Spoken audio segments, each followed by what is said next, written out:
Yeah, wait, is this working? It's working? I think it is. Yes? Excellent, excellent, excellent. Hello, hello, hello, hello, hello, and welcome. Today, we are playing Monster Prom. Monster Prom. It is Valentine's week, and we might as well get in the spirit of it by playing some dating sim games. This one in particular, I have seen years before. I have been curious about it. I have liked the idea of playing it, and overall, it seems fun. It seems a little unhinged, fun, and I cannot wait to experience. I did quickly check does the dog die.com. Oh, wait, I should switch over here. I did briefly check does the dog die.com to make sure there are any triggers I should be aware of, and I was surprised by some of them. I was surprised by some of them. I was a little confused. Like, what do you mean? There's a point where where they were like a birth is referenced. Like a family member of one of the characters gives birth to a child, and we get to join them in on that situation. Like we don't see it happen or anything, but apparently it is an event that happens in one of the endings, and I'm like, what? Really? Let's see. And then there's another interesting one I saw. Let's see, stalking. Yeah, this is a school monster. We kind of get that. We gotta get that. People use drugs. One of the romantic characters is always on something, quote unquote. Let's see. Are there snakes? Obviously, one of the main responsible characters is a gorgon, so that's to be expected. Hi, Spooky Mimikyu! See, is someone burned alive? Apparently, yes. Is someone buried alive? Apparently, yes. Does someone break a bone? I'm not surprised. This is an unhinged dating sim game. Is someone tortured? Apparently. like, I'm like confused. But let's see. Is someone kidnapped? One of the romanceable characters may kidnap a player during a weekend event during multiplayer games. Luckily, we're not playing multiplayer, but that's just kind of funny to me. In the context of like a dating sim game that seems so bubbly and happy. But yeah. So yeah, does the dogdie.com is your best friend if you want to make sure that a game or show you want to watch does not have like a trigger that is specific to you. I will never not promote it. Does the dogdie.com. Always use it. Watch me find my type of blorbo in this game. Fun fact. I think that you might end up liking Liam. Just by the vibes he gives off. I think you might end up liking Liam. End up liking Liam. Let's see. That said, have I covered everything? I think I might have. Yeah. Okay, yeah, we can just bounce. Okay, can we hear the audio okay? Can we hear the audio okay? I turned down the music because like I wasn't sure if like the music would be. Is that?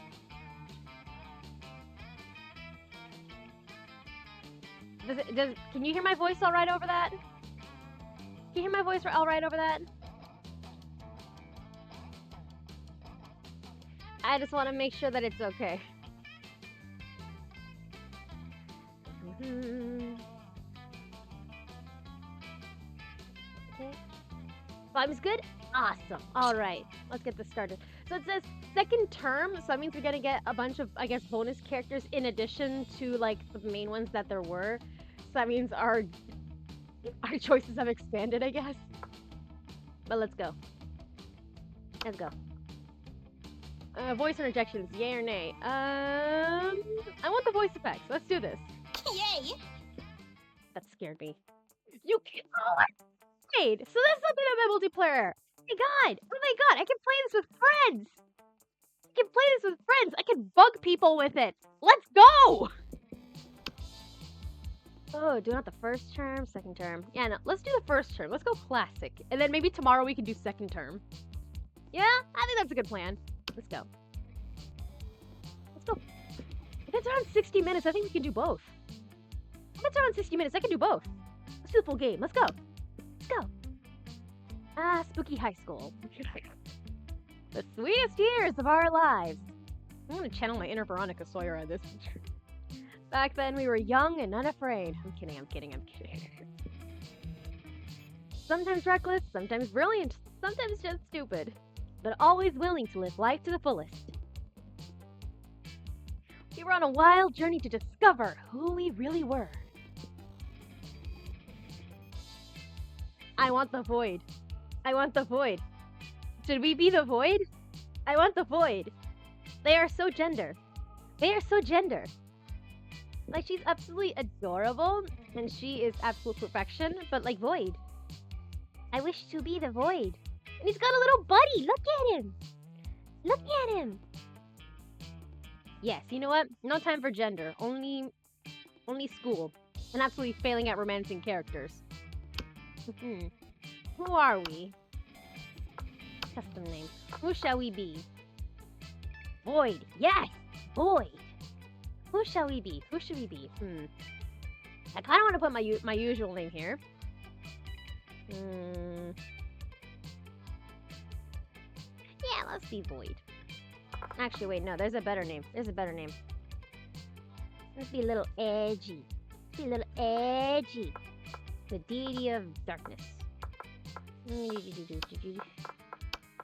Erebus. The Greek deity of darkness. Oh, I could do it lowercase? Why didn't anybody tell me?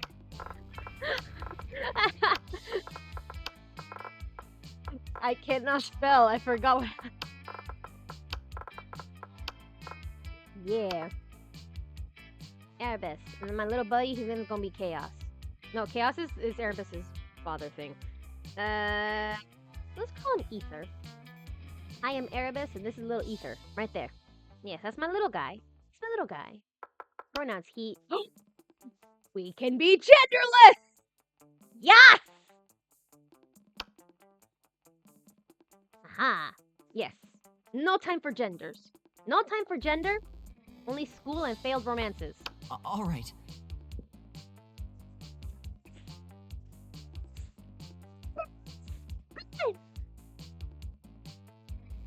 I love their voice! Their voice is so cute! Let's see. We had yet to experience its ultimate challenge, the monster prom. I remember it clearly. 6 weeks were left. As we fantasized about our dream prom dates, we were all scrambling to catch the attention of one of our 6 most charismatic classmates. No gender, only void. Exactly, Spooky Mimikyu. No gender, only void. Huzzah! Miranda Vanderbilt, 19. A sweet mermaid princess who was as cute as she was genocidal. What? Okay. Okay. I was going to read off like character profiles when we had the option to start romancing these things, but I guess we got it now. We got to creep into our introductions. Jamie LeVay, 21. Fearless demon with a taste for destruction and a love of fire. I already love him. I already love him. The himbo! The himbo! Scott Howell, 21. A werewolf athlete who compensated for his rather small brain with a stupidly huge heart.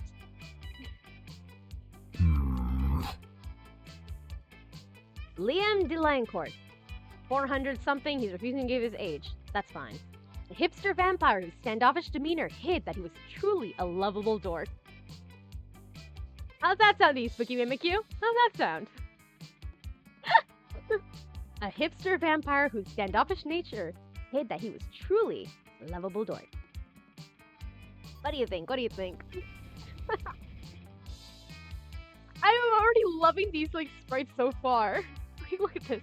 Miranda, she's like cheering this on. Damien is suffering. Scott is ni en cuenta. Bro's not even noticing that Damien's trying to arm wrestle him. Or doesn't care because he can't even move. He can't even make a budge. Then we have Damien who's just annoyed by everything. Life and something I can't read that. I wish I could read what he's reading. And who is the next guest? Who's being super chill with Scott? Yay! Holly Geist, 22. Party ghost with an insatiable hunger for all the wrong things. What? He has vibes. Yes! Damien has such good vibes. He's awesome.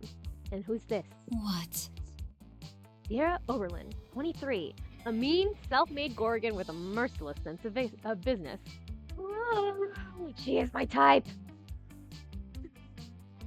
That's just like as a kid, when I was like in my like Greek mythology phase, I loved monsters like Gorgons and Hydras. Like, bruh, she's absolutely gorgeous. She's absolutely gorgeous. Hello? But okay. It was clear. It had to be one of them. But who? Who would we choose? We only had 6 weeks to choose our prom date. And even more daunting, we only had 6 weeks to woo them and conquer their hearts. Ah! But as I already said, we were young and unafraid, and we were ready to start. Welcome to Monster Prom's stupidest pop quiz ever. Oh, we don't get to choose? They're assigned to us? We get an assigned character? I'm gonna rig it. I'm gonna rig it. I'm gonna rig it.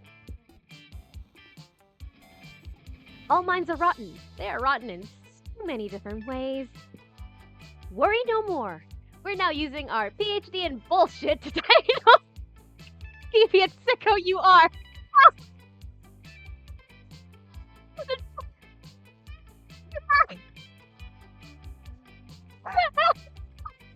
Oh my god! Oh my sides!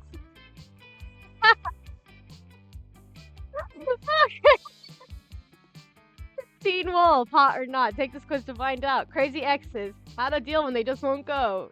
Yeah. I love this already. Monster Prom, stupidest pop quiz ever. TM.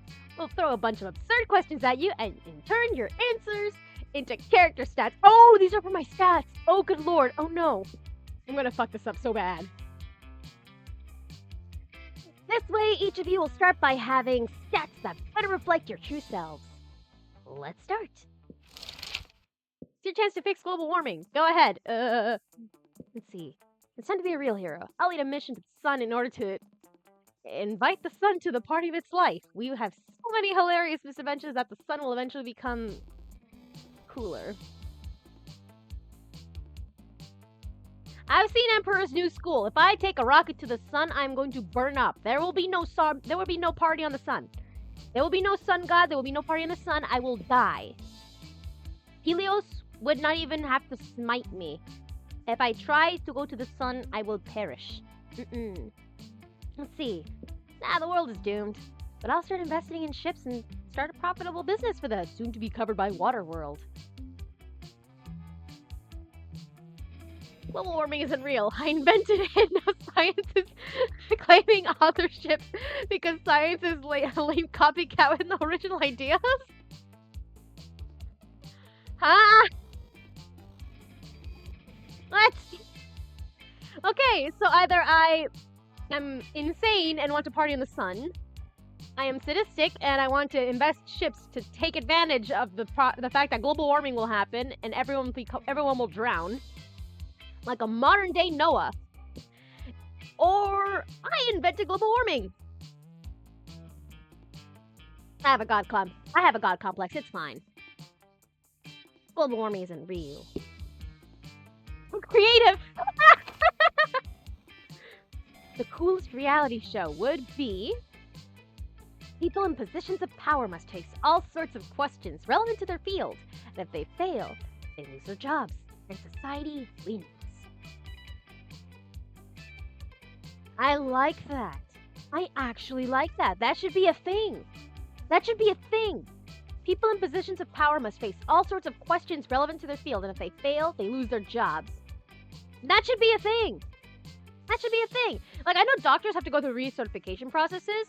We should do the same thing with politicians. Let's see. 8 rich people fight in weekly challenges to see who's the best at giving money to you. Okay, I kind of like that one too. Let's see.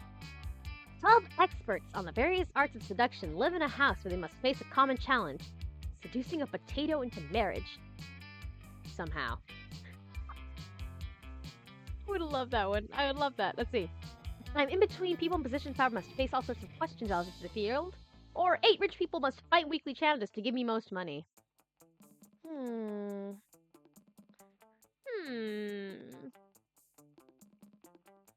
don't know. I actually don't know.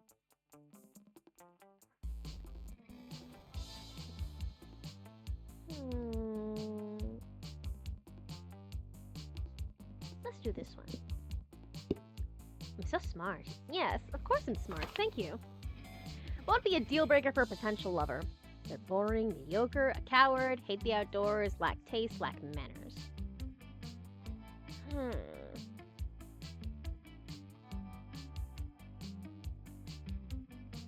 Nah. I say lacks manners.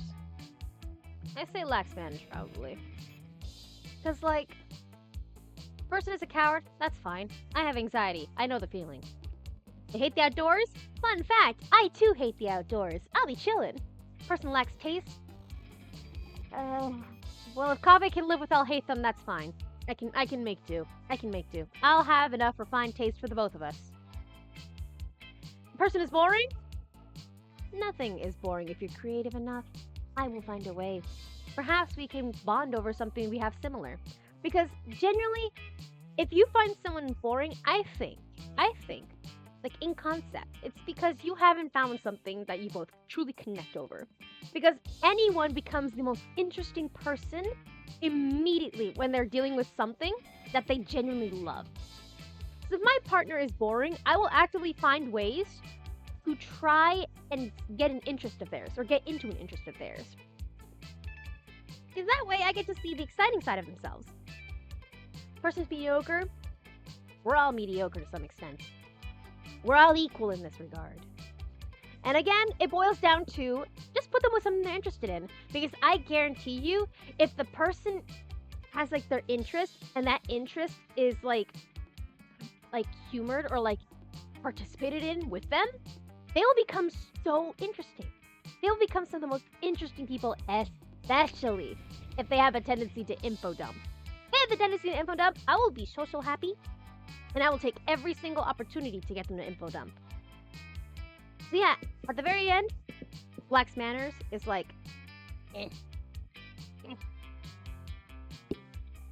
Ooh.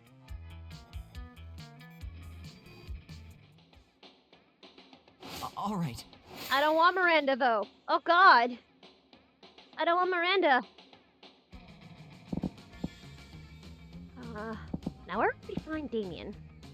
I'm going to avoid Miranda like the plague. That's obviously ditching class, probably. Let's see. My highest stat is my smarts. That's wonderful. Okay, now where do I go? Do I go to class? I kind of want to go to the library. Where would we possibly find Damien? Where would we possibly find Damien? I want to say the library. Yes. Let's go to the library. Ah!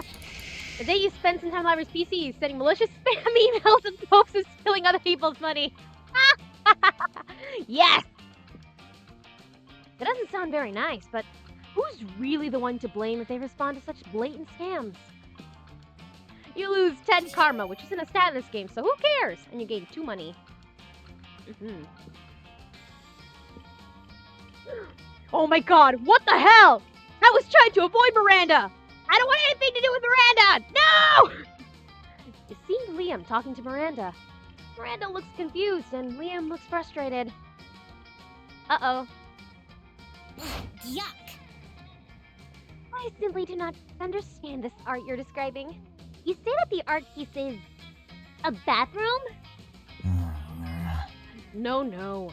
For the 100th time, the art piece is the experience of going into a bathroom, thinking it's an art piece.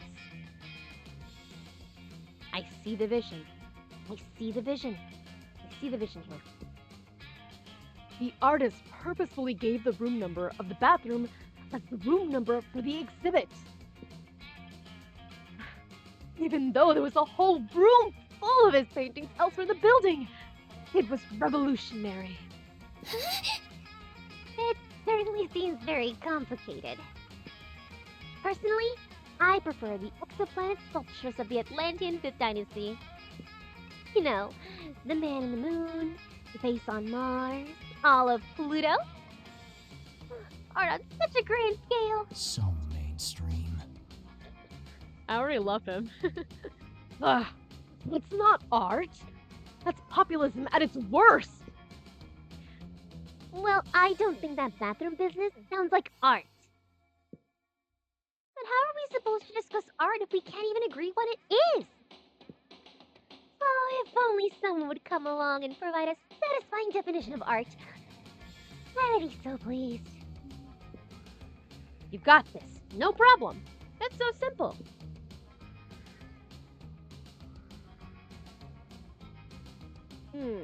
Art is a method for making worthless things into expensive things. Art isn't art unless it makes you feel bad feelings inside. In my personal view, I see this section. I see this section right here. I see that, and it speaks to me. Because, to me, art is something that evokes feeling.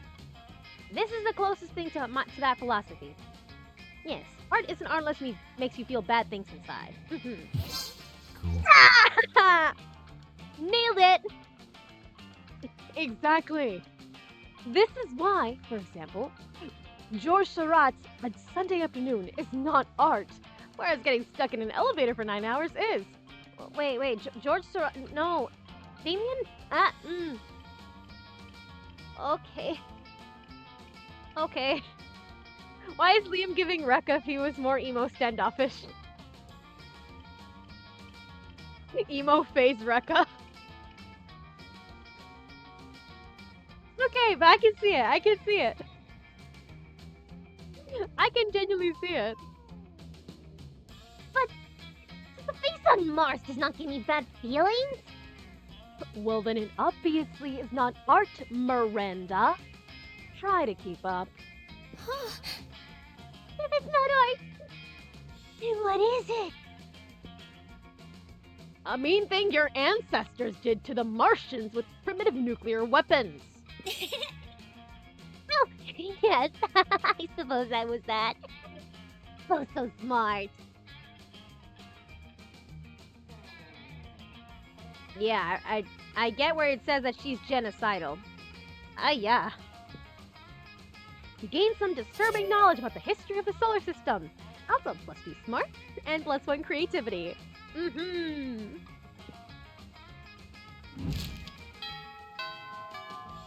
Noontime. All right. It's a Kato! Who is she? I don't care. Damien, my boy. We come to you. Not the emo phase Rekka. I still love that concept. When you arrive at their table, you find that Polly and Liam aren't eating. They're just taking pictures of their food. Ooh. Hey, boo! Welcome to the Don't Need to Eat, so we just take some food pic zone, baby! We believe that food, like heavy construction machinery, should be seen and not tasted. What do you mean by that? What do you mean? We believe that food, like heavy construction machinery, should be seen and not tasted? Who in this school is tasting heavy construction machinery? I would not be surprised if it's Damien. I would not be surprised if it's Damien. He seems unhinged. Yeah. I mean, have you ever tasted heavy construction machinery? Have you? I don't know. Maybe. My weekends are usually kind of a blur. Like last Saturday. There will be plenty of time to chronicle your sexploits later, Polly. Right now, we need to focus on these food pics. So Elliam and Polly were busy bantering. You were busy arranging a dope food pic of your own. Now to complete your masterpiece. Food pic, but instead of food, it's just a bottle of whiskey with ketchup on it. What? A food pic of Liam taking a food pic. Meta. A bottle of whiskey speaks to me. I want to say this might be it, but I say the bottle of whiskey with ketchup on it speaks to me. It evokes feeling. Yes. Ah, no, I don't want that one! Oh my god, yes, I love liquid lunch! What? Wait, but you don't eat or drink. That's why I allowed you at my extremely cool food pic table. How do you even drink liquor? Duh. I'm making a live person drink it, and then I possess them and suck the drunkenness out of them obviously. I suppose that's not too terribly dissimilar to how I get drunk. But why? Why put ketchup on the whiskey bottle? So it counts as food? You can't just drink a bottle of whiskey without ketchup on it for lunch. That wouldn't be a meal. It's not a meal as is. It's not a meal as is. Ah. You can't argue with that logic. Nor do you want to. Because then how would you justify getting drunk at lunchtime?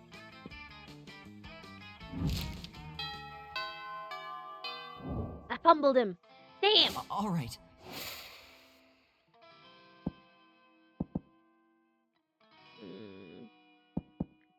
That's a party area. That's a rave area. Now where would we find Damien at this time? You think he'd be outdoors stalking for a meal? Rekka does give the energy of someone who takes pictures of food for the art. Yeah, especially since memo keepers don't actually need to eat. I bet you, okay, hear me out on this. With his muse, I bet you whenever they arrange like a meal or something, they make it like the most artful, beautiful thing. And then let him like take photos of it. Especially if like he did this the first time like they were hanging out together. Like he wanted to like just capture that little snippet in time. Capture the little memory of that food. Especially if like they chose to eat something like unique. And he just was like, oh wait, I want to save this. So now as of that point, every single time they make a creative little meal, they just like let him take the little memory, or make a little memory bubble of it, and then proceed to eat. That'd be so cute. And I like to think he'd keep up with it, like even in present day. That sounds adorable, actually. My little sister loves taking pictures of her food. It's mostly because like she cooks it all herself. So like whenever she does something super creative, next thing I know, I'll get like a series of little texts showing like her food at like various angles. Approved? Yes! Rekka headcanon approved. Now where should we find Liam? Where should we find him? I want to say the library, but that... Would he really be there? I want to say the outdoors. But I was... Oh my god, no, never mind. Class? Let me class. Damien is a creature of the night. Perhaps he'll be in class. Who would we find there? Who else would we find in class? Huh! Let's go here. Let's see. That day you listen to your elders and learn valuable lessons. Sometimes, after all the monster nonsense and the dating gimmicks, you forget that attending class is supposed to be the primary activity at high school. Are we all super seniors? Everyone in this cast is like 20 and above. Are we all super seniors? Seniors! And I can tell why! Again, +2 smarts. You spot Liam and Polly talking about a party or something. Oh my god. Right choice! Parties are cool, so you decide to join them. Lame. Look, if you don't want to listen to me, that's fine. But inviting everybody to the party on social network TM isn't gonna make it seem unbelievably lame. Lame. What if I don't make a social network p.m. Invite? No one will know where to go or what time to get there. We'll get like 6 guests. But they'll be cool guests. A good party is all about exclusivity. Okay. No way! Good party is about getting hammered with a bunch of people who won't even remember what you did in the morning. She can say that because she's a ghost and she won't have a hangover. She can say that because she's a ghost and she won't have a hangover. Let's just agree to disagree on that. Or we could ask our friend here to resolve this for us. You! What do you think is the best way to invite people to our party? I don't like loud. I'm on Liam's side on this one. I do not like loud. Plus, if it's exclusive, then it's easier to like connect with people at a party. And like doesn't have like such a big pressure of like having to interact and greet with every single person. I know you're not technically supposed to, but it's like whenever I'm at a party, you know, I was raised literally like if I even left my room to get a snack, my mom would just like grab my arm and be like, okay, say hi to everybody, and I have to go around, say hi to every single person, even though I'm like shaking in my boots like a chihuahua. So yes, due to my experiences, I say Liam is right. Exclusivity. If it's like 6 people, I can handle 6 people. It's fine. I can greet them, I can chill with them. If I don't vibe with them, that's fine. I can stay in my little corner. And there's enough territory for us to all like disperse through the venue. See, okay, here's what you do. You hand letter 3 flyers with the party info, and then hide them in the bathrooms of 3 coolest coffee houses in town. Whoever finds these invitations deserves to be at your party. Obviously, your answer is to take a topless selfie and use the picture shop to...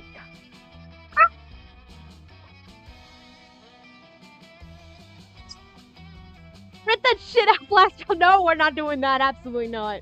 I like the treasure hunt idea. Thank you. What? I like where your head's at, but I think we can take this idea even further. You're not happy? What's your idea, genius? What about 1 flyer?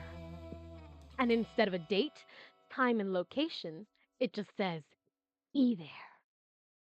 If they're really cool, they'll already know where to go. Huh?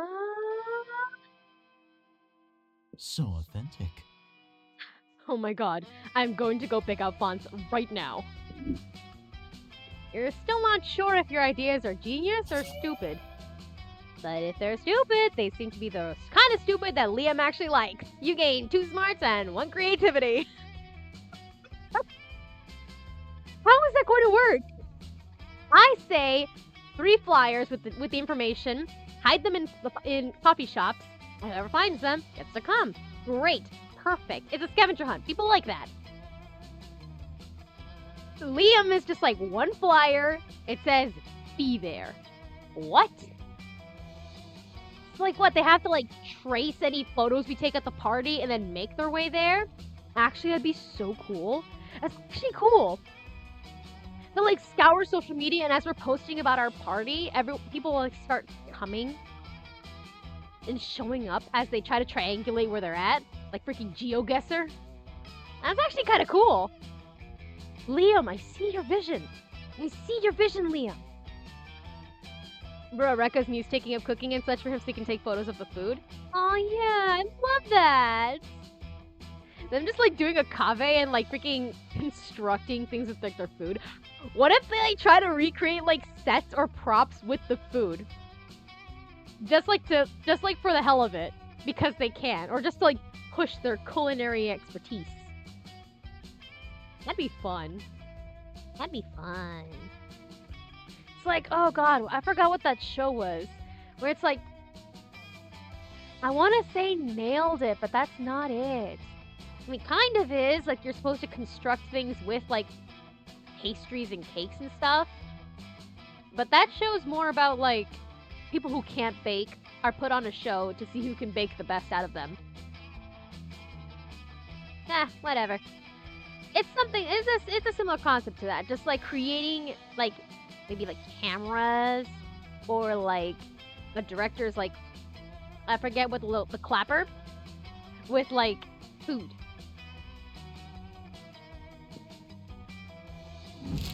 Right, week 2, morning. All right. We invade the library to go see Liam because we are a stalker. This day he spends some time on the library's PCs, mining some bitcoins. Bitcoin? Me, that is non-viable currency. This is supposed to have something to do with solving algorithms and the rise of cryptocurrency. But you guess that no one actually has any fucking idea how it actually works. Anyway, you get plus 2 bitcoins, which is equal to plus $2 million. Which is unfortunately equal to 2 monster dollars, so plus 2 money. See, this is why Bitcoin and cryptocurrency are worthless. Later in the halls, you see Polly and Liam. Oh my god, this duo is actually so funny to me. I love that they're friends. Who seem to be talking about some kind of flyer? Oh, plot chickens. Flyer is for an upcoming music festival, Lollapalooza. So, we agreed to everything for Friday night, right? Yeah, pretty much. And Saturday, we should totally go to Mr. Jump's and imagine a fucking dragon. So authentic. Sure, those guys are great. And then at 3 a.m., I want to check out that guy in the parking lot who just makes a cacophony for 2 hours. So, Damien? Ghosts are super into cacophonies, but at 3 a.m., I wanted to go grab a McGriffin. Cool. I mean, it's a freaking griffin that raps. Oh, MC Griffin. Oh, okay, I see. It's the hottest shit right there, Liam. You know the hottest shit right now is the criteria I used to pick the artist I want to see, right? Yes. A griffin that raps, Liam. There should be a better way to decide this other than repeating our choices in a loud, annoying tone. Oh, but I love the loud, annoying tone thing. I know. Still? Go ahead, don't be shy. We might have the ultimate trick for how to choose the best schedule for this music festival. Let's see, get into as much ayahuasca as possible until some kind of spirit animal appears and shares its wisdom with you. Let's see, don't fight over this. The one who wins will get to see their artist live for an hour or two, but the one who loses will get to bitch about it until the end of time. Okay.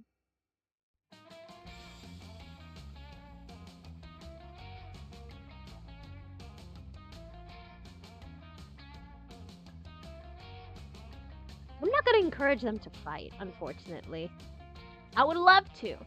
But if I reverse psychology them into fighting, Liam's going to get his ass beat. Look at these arms. Look at these goddamn arms. He's a twig. He could be blown away with a gust of wind. She's going to beat his ass. She's a party girl. She's got no hold barred. She'll kill him. Ugh. Lame. But what a rookie mistake. I know the feeling. You think it's gonna solve any dispute, and don't get me wrong, it does! It also defeats the whole point.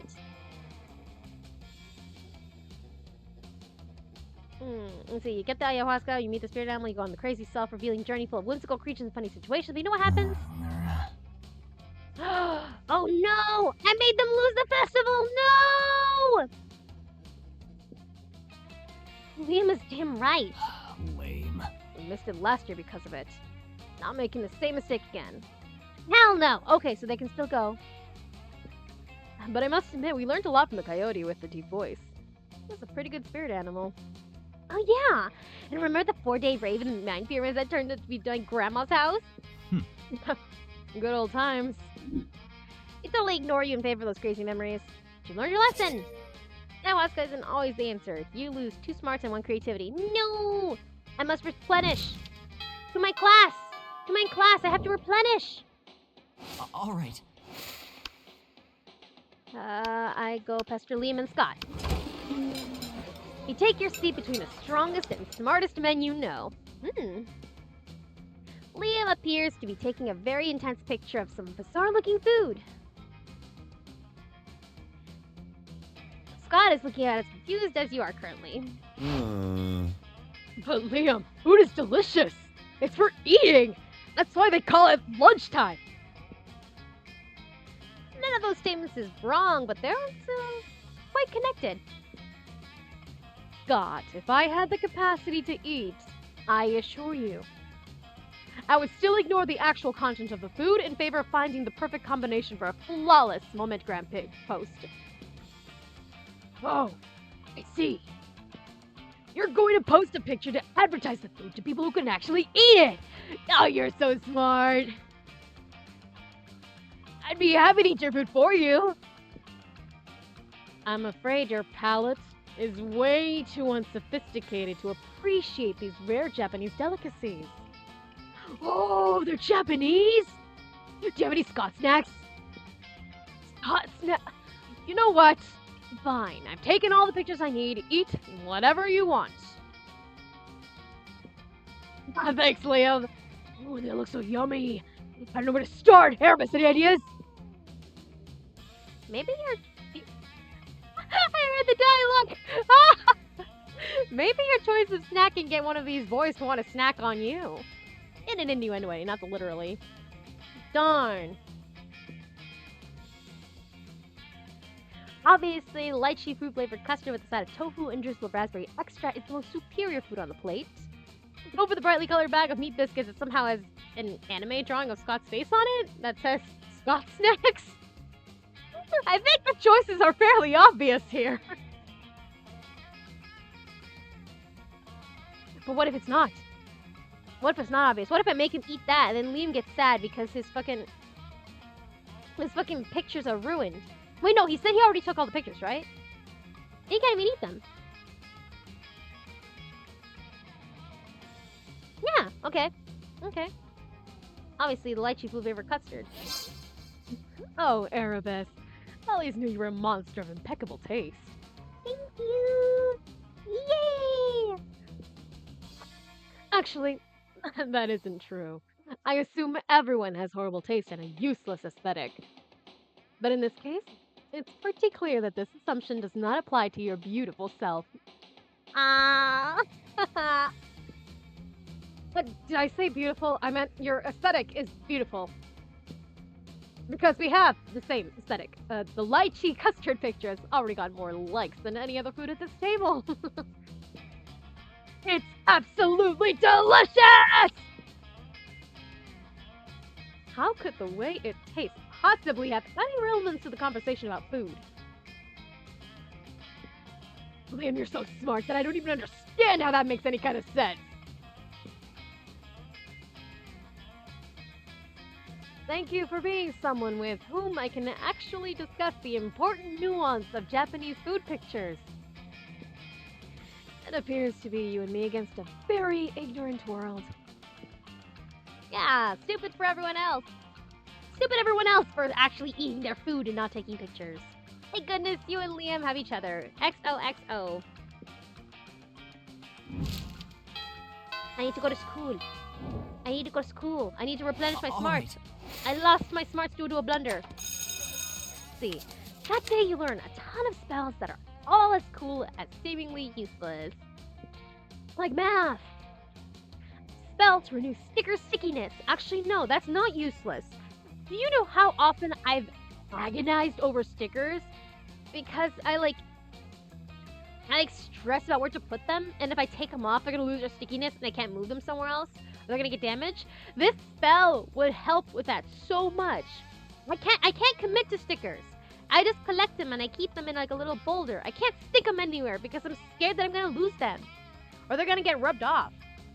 I hate it. Spell to turn chocolate and vanilla ice cream into vanilla and chocolate ice cream. No, I get this. This is a very important distinction. Do you want more chocolate and vanilla or do you want more vanilla and chocolate? Me personally, I like more vanilla and chocolate. Like, I love chocolate, don't get me wrong. But can't go wrong with a good vanilla ice cream. Also, I don't like it when the chocolate and vanilla mix. Because then the chocolate basically overpowers the vanilla and I hate it. Spell to gain +2 smarts. You actually used that last spell and you gain +2 smarts. Thank you. My smarts have been restored. You notice Polly staring at her phone with an uncharacteristic intensity. She usually looks much happier sorting through dick pics. Okay. Gotta investigate. What has Hey, you Boo. so depressed, girl? What has you so depressed?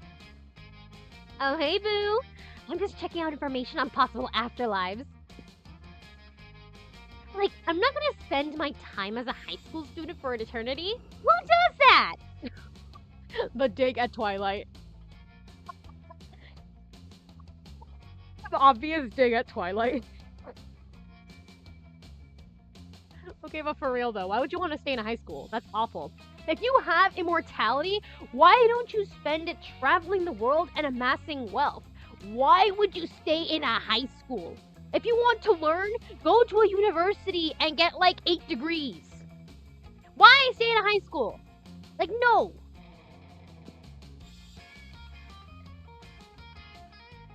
I've collected some pamphlets from various afterlives, and I'm looking into the pros and cons of each option. Oh. Oh, it's such a big decision, you know? I mean, this could affect the rest of my afterlife. Do you know anyone who went to any of these afterlives? Which afterlife are you into? Soft, enveloping cloud in the sky, made of hundreds of adorable, fluffy, precious, tiny, perfect kittens. Or nothingness.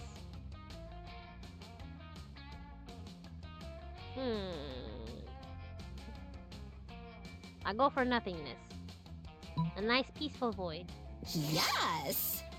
Yup. Fucking yes. Absolutely.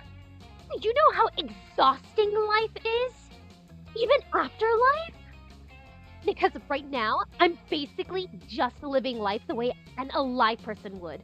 Attending school, cutting class, doing 0 homework, and 100 drugs. Polly, oh, oh, Polly.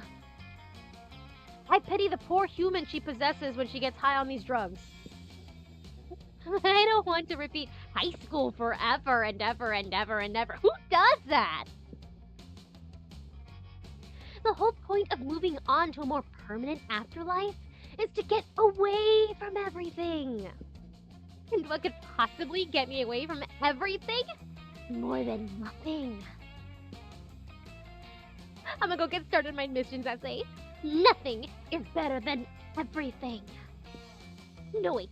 That sounds confusing. I'll have to title it something like... Literal nothingness is superior to everything because everything sucks! Maybe I can get you to write my letter recommendation, huh, Arthur? Bye. Hope to see you there one day. Or maybe not see you, because, you know, nothingness. Did Polly just say she hopes you die? Well, if it's to reunite with her, I guess that's probably fine. Ain't you just dying to take her to Monster Prom? No. No. I want to see Liam. No. You gain that terrible joke to use later when you're counting the story as well as +2 creativity and +1 charm. Yeah! I got my creativity back! Let's go! Week 3, morning. All right.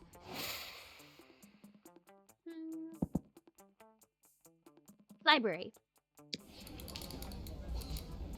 I need to pause for a sec. One second.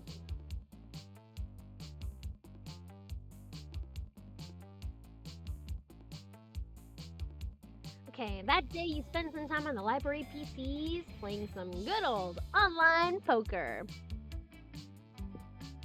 Gambling seems like a stupid and dangerous decision. It is. But who cares? Some have paid off, so get. You game, so that's 2 money.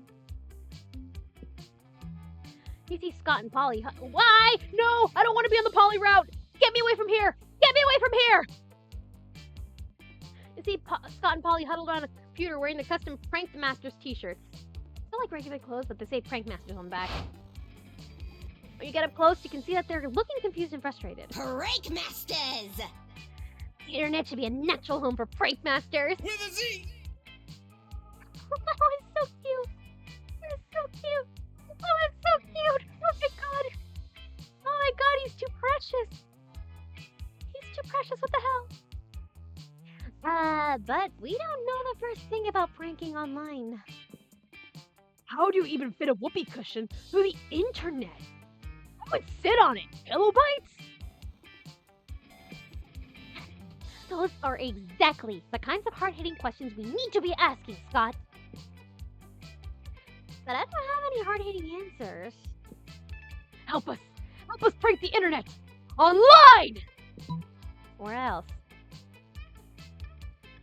If you type 8008 and 5 in the order, it looks like boobs. Or use ghost powers to punch people in the face through their computer screens. No, that was fun. Wait, I gotta test this. He's so cute! 8008 9. No. 5. Oh my god. He doesn't have a single thought in his brain. Look at his eyes. His one singular brain cell is bouncing around his skull like a screensaver. Once it hits a corner, he's gonna have a coherent thought. You're a genius. He ate it and look like boobs. Finally, a way to put boobs on the internet. Everyone will be so surprised. Oh, Scott, you have much to learn. There's sort of already a way to put boobs on the internet, but No, not like this, Polly. Not like this. you're right. Come on, let's go and respond to people's math questions on Yahoo Answers.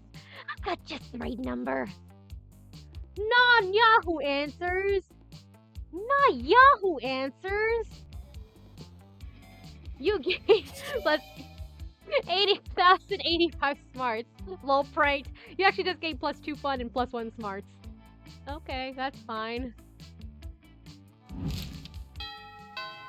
I need to sit with Liam again. I cannot deal with All Polly. right. What did I just say? I said I didn't want to deal with Polly. What did I just say? You find Polly and Liam not eating as usual. You know, because they're undead. Ugh. You know, the food in this cafeteria is really atrocious. It's hardly even worthy of my moment, Graham. What? I don't even eat the food. See? This is exactly what I mean. We can do so much better than these subpar culinary abortions. Wow, okay. I'm gonna add that into my I'm gonna adapt that into my vernacular. I'm gonna adapt that into my vernacular. Whenever I cook something and it goes haywire. Oh, I see what you mean. You mean the two of us should have a cook-off. What? No! Did you say something?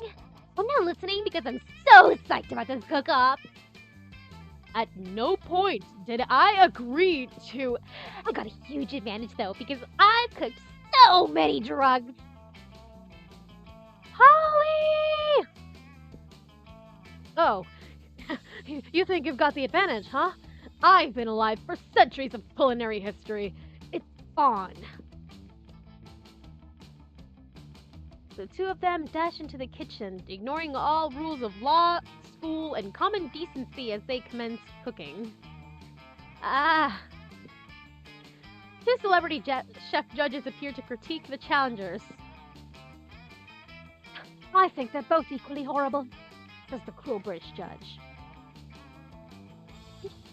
I think they're both equally marvelous. Says the overly nice British judge.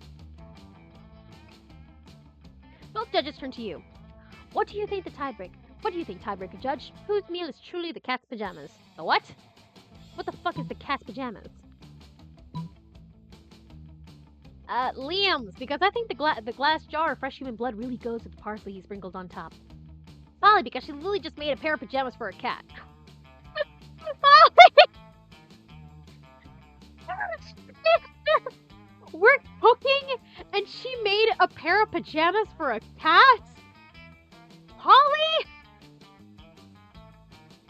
Holly! I cannot eat that! I mean, not that I can eat a jar of fresh human blood, but at least I can nibble on the parsley. Huh. In your face! Wolfgang Stark! Be a better name for Scott! I'm not even a wolf! As a matter of fact, it would be a better name for you! Oh, what, because I'm a vampire? Whoa, that would totally make sense. No, I just meant because you suck. Well, this sucker just wowed the judges with my blood pantare. I don't know how to pronounce that. It is probably French, I don't care. It's raw, organic, free-range blood, unethically sourced from a local terrified human. And then parsley, farm to table. Or rather, farm to blood. I threw it on the blood. I like the color. Actually, it's well known that nobody knows what parsley tastes like. You probably never will, because you're certainly not drinking any of that concoction. You tell Liam his prize for winning the cook-off is eating lunch along with you. Slurpy, slurp, slurp, slurp, slurp, slurp, slurp. What is parsley? Do I know this? Don't I know this one? All right. Ah, perejil! Oh, okay. It's perejil. Go to the library. What are they going to do after hours? Let's say you spend some time on the library's PCs. Managing your snark kicker. You deceive lots of people with sensationalist videos and impossible promises. Nice. 420 backers. Ayy. You gain 100,000 money. So almost everything goes to cover costs, and you only keep +2 money. Damn. But Liam isn't paying attention to any of that. He corners you afterwards to lecture you on moment-gram filters. Oh my god! Oh my god! What no one seems to understand about filters is that they're not about making pictures better. They're about making pictures browner and harder to see. Like found footage? You want to turn my Instagram pics into found footage? Okay, I can see the vision there. I like it. That's why I use my own proprietary filter for almost all my photos. Infinite Top. It's also why I only have 6 moment-gram followers, but we all must make sacrifices for our art. I'm definitely getting emo Rekka from this. That is my conclusion. This is emo Rekka. Bro uses an impossible to see through filter, and as a result, only has 6 followers. But hey, he's doing it for the art, the aesthetic. He has a vision, and he will adhere to it no matter the cost. Gotta appreciate and admire his dedication. In any case, I have to go. There's a dead rat in the basement parking lot. Oh, sorry, there's a dead rat in the parking lot. I simply must document. As soon as Liam's gone, Miranda peeks out of an air conditioning duct. What? Why is she there? Goodness! This situation is even more dire than I thought. If Operation Make Liam Popular again is to succeed, we must get started immediately. What's that? Well, yes, of course. You're part of my operation. I unwillingly force people into my service all the time. She is insane. I mean, that's saying something considering the cast of characters we've seen so far, but she is insane. Found footage movies, my beloved. Yes. Yes. Oh, you want to know why it's called Operation Make Liam Popular again? Well, he's been alive for like centuries, right? I'm sure he must have been popular at some point. Or maybe he's been a loser all this time. I would prefer it if he was a loser, because I love that. I love that.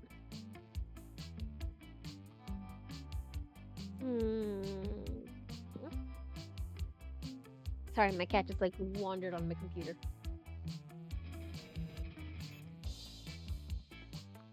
I'll check the history books later. There's no time now.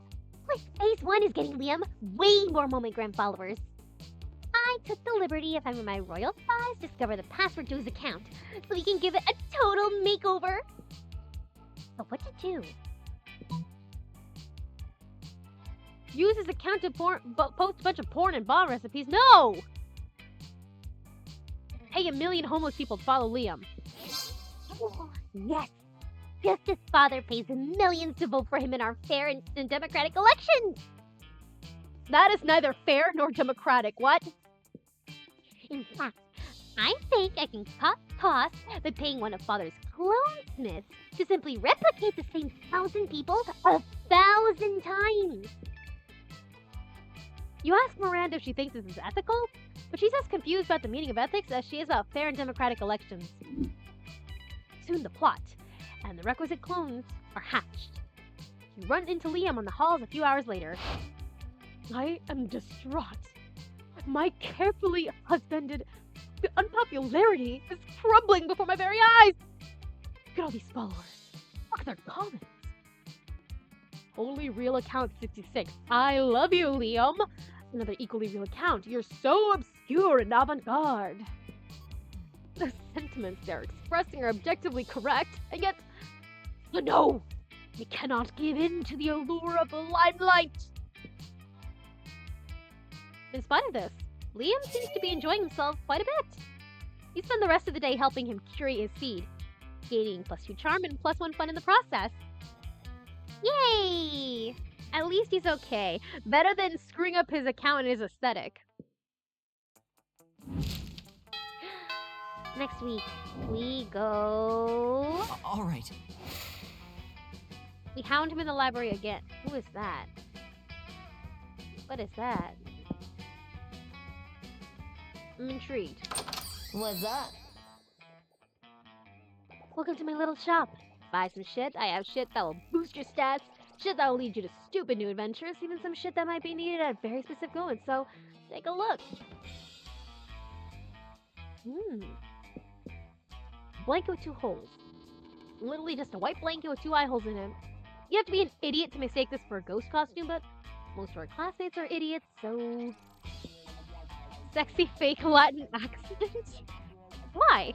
Because the hottest thing is being yourself, honey. But a Latin accent is a close second, TBH. Corpse. Huh? Yeah, I'm selling a corpse. It's like some kind of fashion accessory.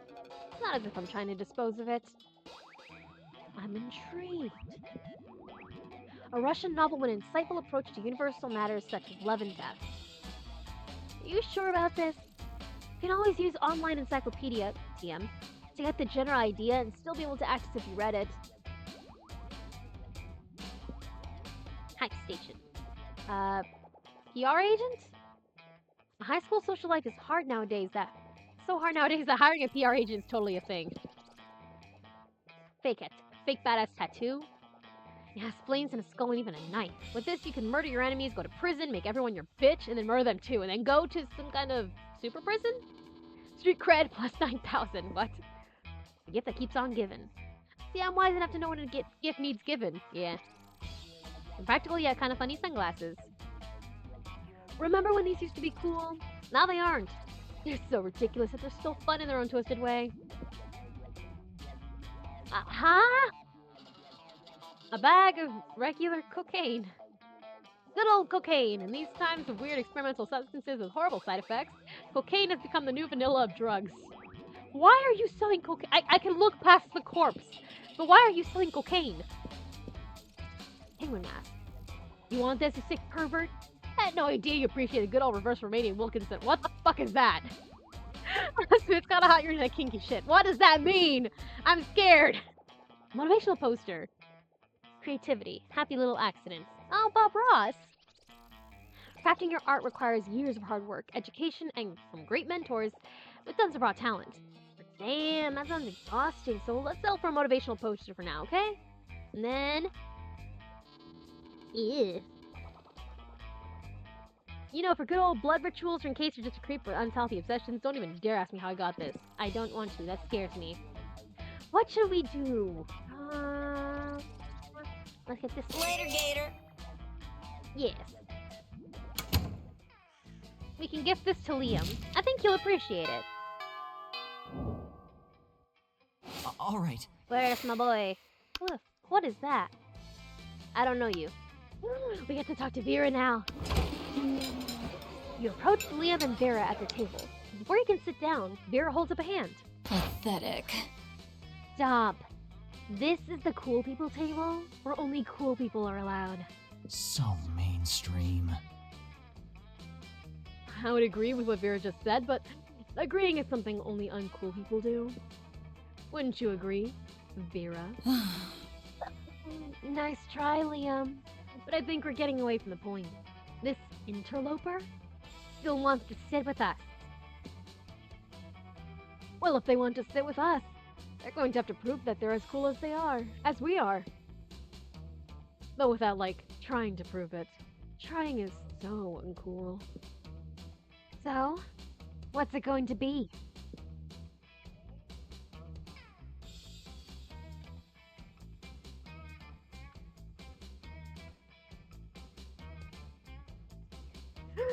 Well, I guess I'll be going then, because there's no way anyone could ever be as cool as Liam. Or, let me ask you this. Would an uncool person be giving Vera $50 monster dollars right now? I don't have $50 monster dollars, so I guess I'll be leaving. Goodbye. I don't care. Oh, wait, was that Ugh. sarcasm? No, of course not. Erebus was clearly being totally sincere.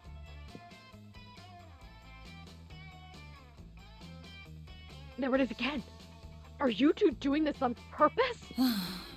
Now, why on earth would we do that?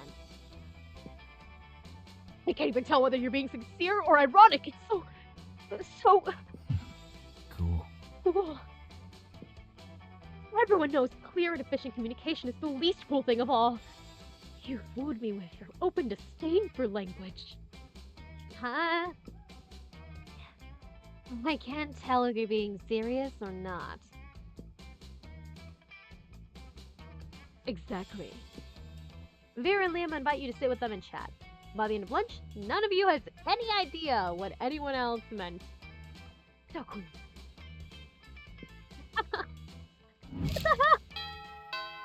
I need to make some wild decisions. We're getting too tame Alright. here. Let's go to the outdoors. Let's go get some drugs. Yeah! That day during recess, you start a half-hour rave that goes full crazy. Let's go! You have no idea how it escalates so much, but at one point there are like 300 people. Someone summons demons from a nightmare dimension. The consequences might distort the fabric of reality itself, but who cares? It's a rad party! 2 game plus 2 fun. Afterwards, Miranda beckons to you from a darkened corner. Away from me! Look, conspirator! Right here! Please. 1. Operation Make Liam Popular Again was an overwhelming success. Liam is internet popular! Now I just need to make him real life popular. And what better way than making him Prom King? Unfortunately, when I asked him to run for Prom King, he just said, and I quote, "Never, never, not in 100 years." That's not an exaggeration because I've been alive for 100 years. I've never run for Prom King, so there you go. Which is clearly his cryptic way of saying he wants us to make him Prom Queen. You know what? I said the wrong word, but yeah, slay. Slay. My first thought was to murder the current Prom King after establishing Liam as his rightful heir. Then I couldn't find any bloodline charts to work from. So, I suppose we must engage in this democratic election the school is holding. Now, how can we secure a win for Liam when he is opposed to running or making any effort to win?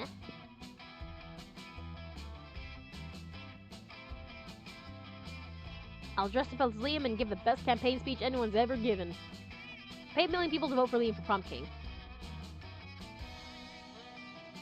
Let's pay for it.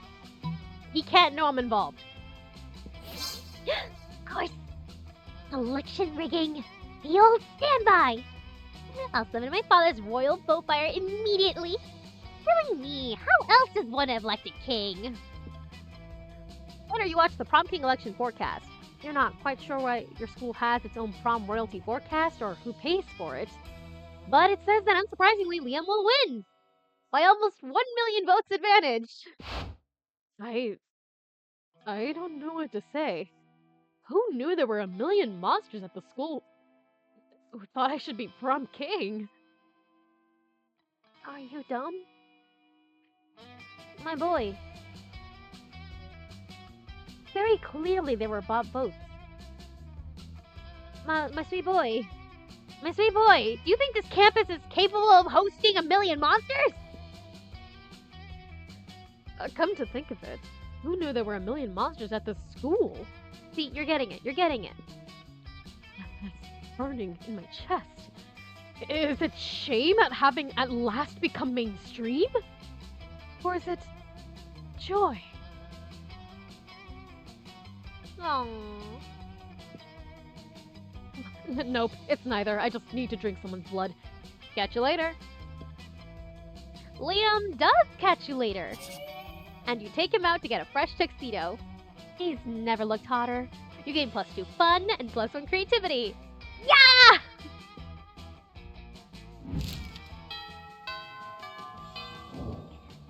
Okay. All right. I go class. If Polly's there, I'm going to scream. That day you were astonished by some new stuff you learned in class. Oh, look at my little guy. Look at my little ether. You thought high school was all about doing stupid shit with your friends and trying to find true love? I would have thought that class could actually be useful. What a nice surprise! You gain +1 valuable lesson. Good luck trying to use that within the game. And +2 smarts. You see Liam staring at his cell phone, sighing deeply. Maybe one of his favorite bands signed to a mainstream record label, or the exact shirt he's wearing is featured on the magazine cover. You decide to check in with him. Greetings, my friend. You know Start Kicker? That vile website where people crowdfund projects not good enough to get real investors? Wow, thanks, Liam. Do you not know why you exist? Well, today, I found something of interest. A time machine. I mean, it's clearly another terrible overpromise that will be released within at least a decade after the due date. Ugh. And in the end, it will be way shittier than promised. Like a toaster attached to a clock. A toaster attached to a clock? Genius! You discreetly write down the idea in your $1 million notebook. Let's see if you can beat those guys to market. But I was sighing deeply because I couldn't help but think. Supposing were I were to acquire such a machine, I wonder, where in time would I go? Everyone knows the dopest time in monster history was 1925, specifically June 26th, 2 a.m. to 5 a.m. 3.5 billion BC, so you can be into existing before it was cool.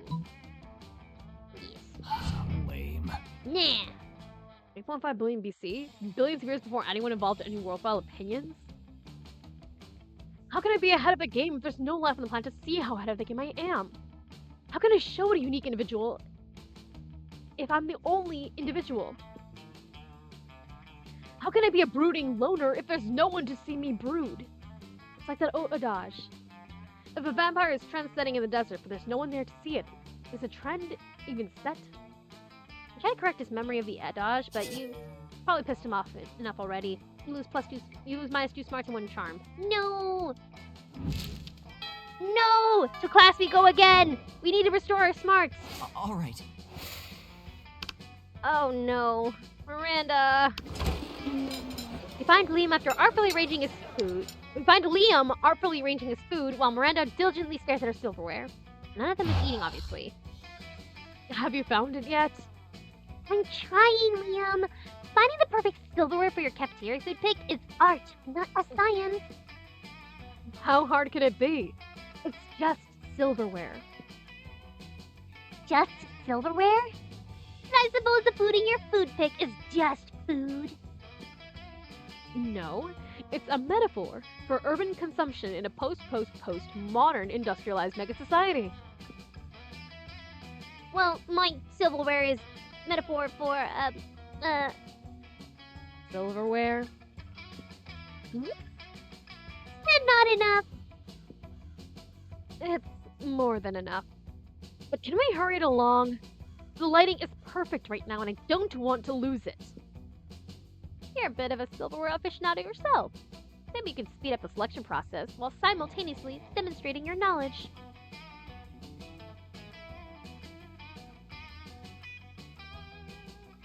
Try the picture fork. The fork for taking pictures. A picture fork? Miranda, why did you suggest the picture fork? I don't know. I think two on the nose, and a fork does not belong on one's nose. But look at this fork. It's so vintage. Slightly tarnished silver, a pineapple filial. Yes, it was manufactured thusly by the palace quinksmith. Don't tell me that. It makes it less authentic. Just place it in the correct location for my food pick. Very well. Look, the current location is across the plate and as if left haphazardly while enjoying a delicious meal. So nonchalant. I love it. Liam's so impressed with your selection, he spends hours with you after lunch picking out filters. You miss class, but it's totally worth it. Yes. We didn't get any smarts. We need to regain smarts. All right. Get our smarts back. That day, your teacher delivers an amazing and creative performance that blows all your minds. It ends up being a sensation on YouTube. Your teacher gains plus 10 coolness, but who cares? He's not trying to romance your classmates. I sure hope he isn't. Or is he? We hope not. Yeah, me too. You also gain plus 2 smarts. Hooray! You're packing your stuff after class when suddenly, Coach bursts in with Vera and Liam under his arms. Oh god, what did these two do? Oh! Tony the Tiger! Why is he the school coach? Emergency, you two! Emergency! The student is failing the Killing Star class! Vera, Liam, you're the two best students in that class. You've got to help them pass! Excuse me? I can't possibly waste my time on this. My time is valuable. You'll be receiving an invoice. See, you're already agreeing on something. I can feel the teamwork flowing like melted butter of the lobster of success. Damn, now I want lobster. And because the motivation is the carrot of the stick of victory, I'm gonna lock all 4 of us in this classroom until the student gives the best killing stare in the whole school. What? Ugh. Okay, show us what you've got. Do it quickly, alright? You're ready to give your best killing stare. You focus as hard as you can.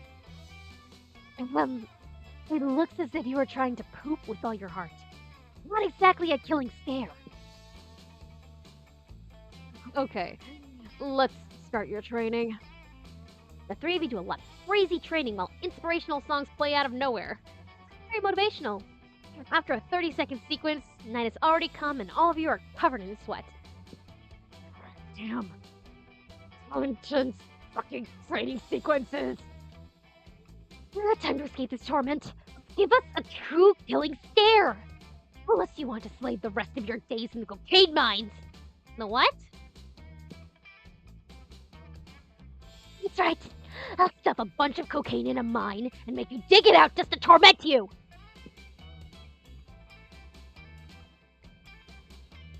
We dig to the bottom of your soul and burst out.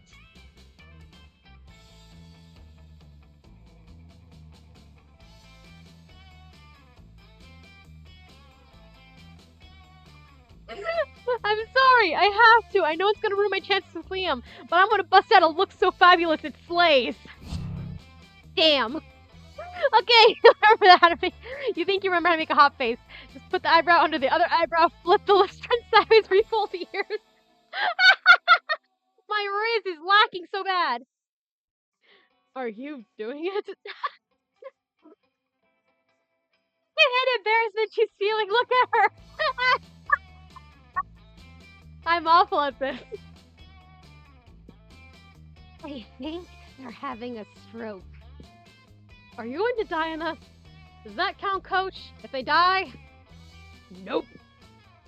What if I find this so pathetic that it kills me and I die? Still nope. Your success is like the keys to my van. Difficult to find. You no longer remember how you got your face this way. You'll probably stay like this forever. You lose +2 smarts and +1 charm. No! My charm!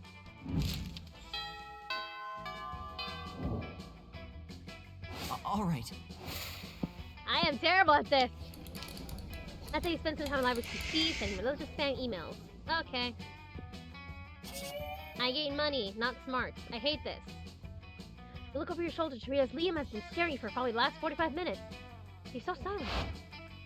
Hey, I was just wondering if you'd like to, perhaps, sit next to me in a large darkened room while silently passing judgment on a popular film? Oi, would I? I love sitting and watching films in large darkened rooms. And afterwards we could adjourn, possibly to an eating establishment. To take photos of our food? Where I can watch and take artistic photos of you as you consume calories. Wait, you don't just want to photograph the food? You want to photograph me eating the food?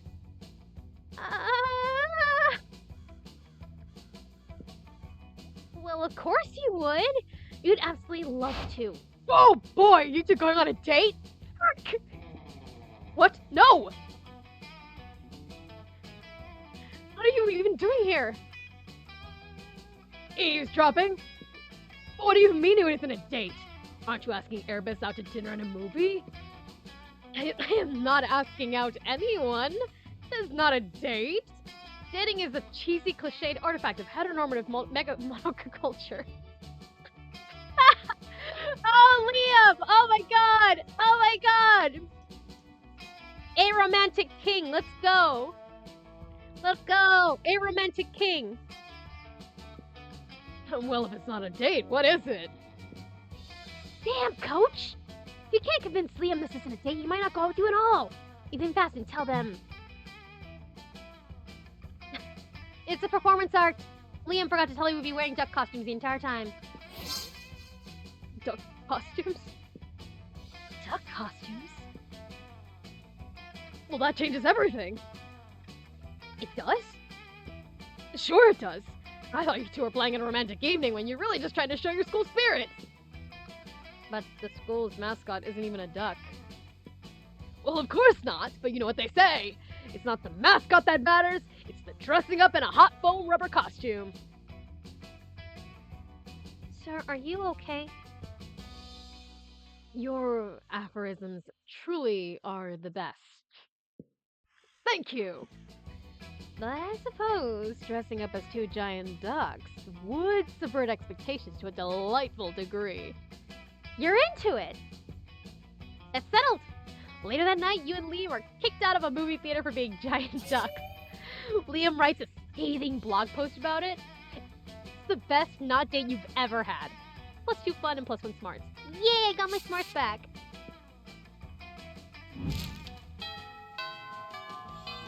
I cannot fumble Liam like this. All right.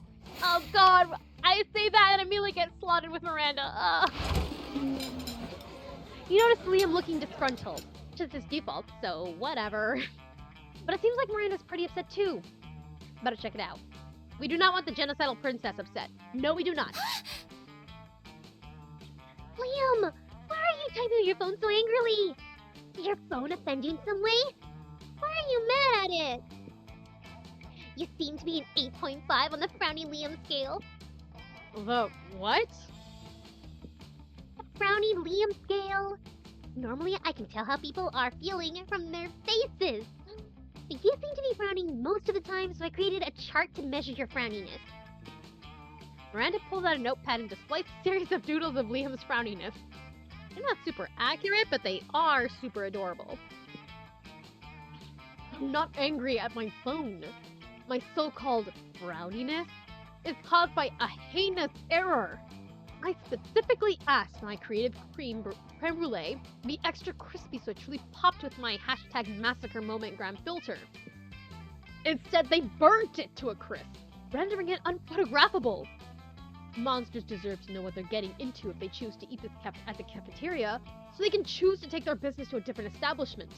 So, I'm writing a scathing Yelp review. Liam! You can't do that! If they shut the cafeteria down, the school kitchen staff will lose their jobs! I was not aware you cared about that. Did you know how peasants have to do labor to make living wages? They don't simply have an unlimited store of gold. I was so shocked when I found that out. I want to put her in a plastic bag and shake her. Like Darla did to the fishies in Finding Nemo. Like, she has a point, but also the way she's going about it is like, also just her in general. She's evil! And that's saying something considering the cast! Of course you were.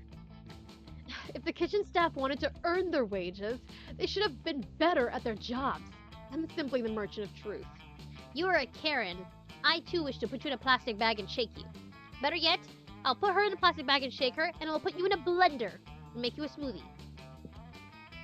No, you're the merchant of poop. Your royal sophistication shines through. Look, ask Erebus. Their taste may tend to the mainstream, but surely they can see the subpar cafeteria must be exposed. Don't be ridiculous. Erebus is surely more compassionate than that, and would gladly help me save the cafeteria. Again! Again? When did I say the cafeteria? When? Again?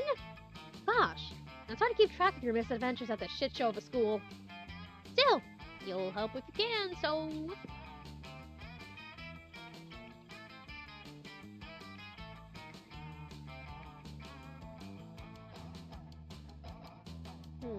Miranda can't undermine Liam's admittedly talented criticism alone.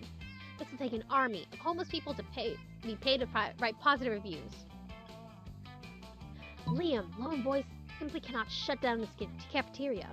At least not the voice of a high schooler. Get a renowned food critic to write a Pulitzer-worthy expose to be published in the widely read periodicals. Yes. Excellent idea. I am an incredible, intelligent, compassionate person with tons of humility. More than enough to admit when a professional's help might be of use to me. You think you have the most humility?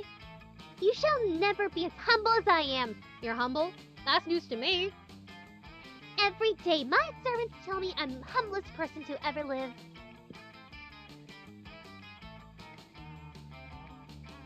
Miranda storms off in a huff, leaving you and Liam to proceed with your amazing, incredible genius plan.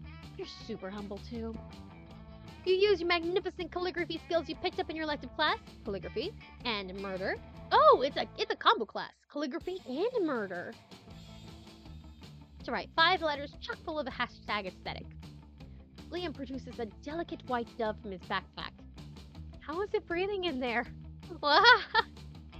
And gives it the newly addressed letters. You're not sure what's more intriguing, the fact that Liam trusts that dove to be able to read the addresses to deliver the letters, or the fact that the addresses he wrote down were just their emails. Regardless, it seems to have worked, because within a minute of the dove's release, you receive your first reply on your phones. Ah! I knew the exquisite Jacques Anzavour would have enthusiasm for our plight. Thus his immediate response.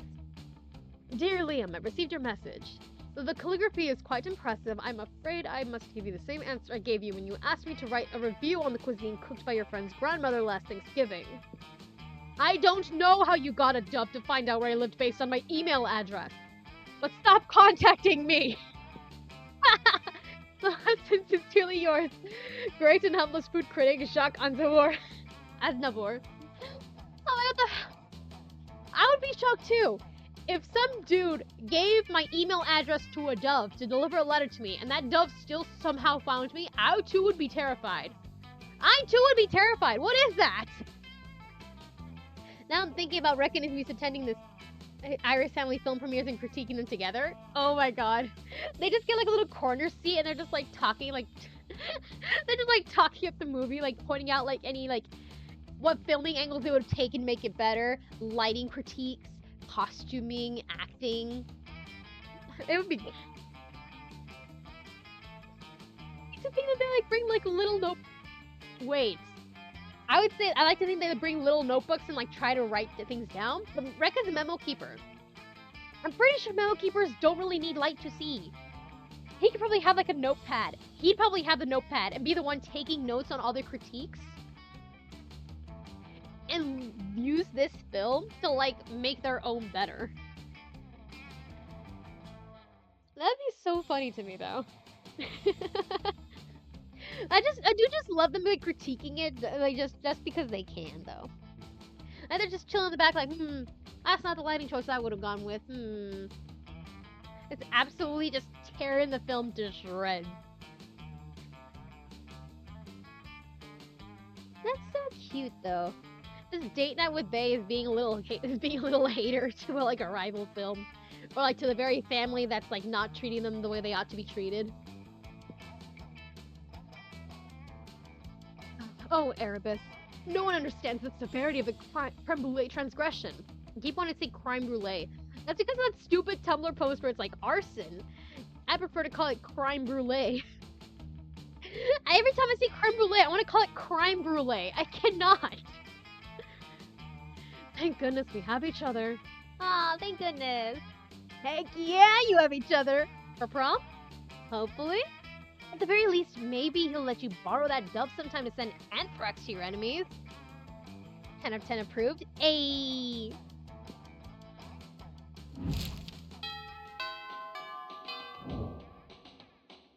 All right. Okay. Now where should we go? I think we should up our intelligence. Or maybe we should get our... We should get our boldness up. And our charm.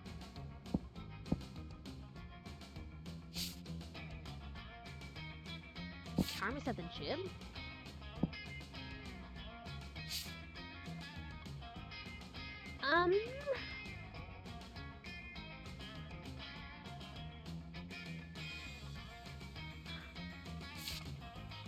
We can probably get them both in here. It's a party. Auditorium. Maybe Liam might appreciate some drama. We haven't gone there yet. Creativity. I'm pretty sure we can get some fun out of it too. Yeah. We can get creativity, maybe fun. Yes. That day while rehearsing for the class play, it's as though the muses themselves had descended to give you a figurative job.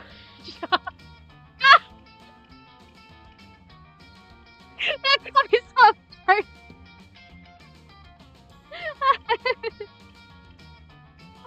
Your performance is intense and inspiring. Thank you, muses, I guess. It will be remembered for generations. It is pretty rad by high school play standards. You get +2 creativity. Oh, no charm? Damn. I would have thought with that kind of dialogue I would have gotten charm out of it.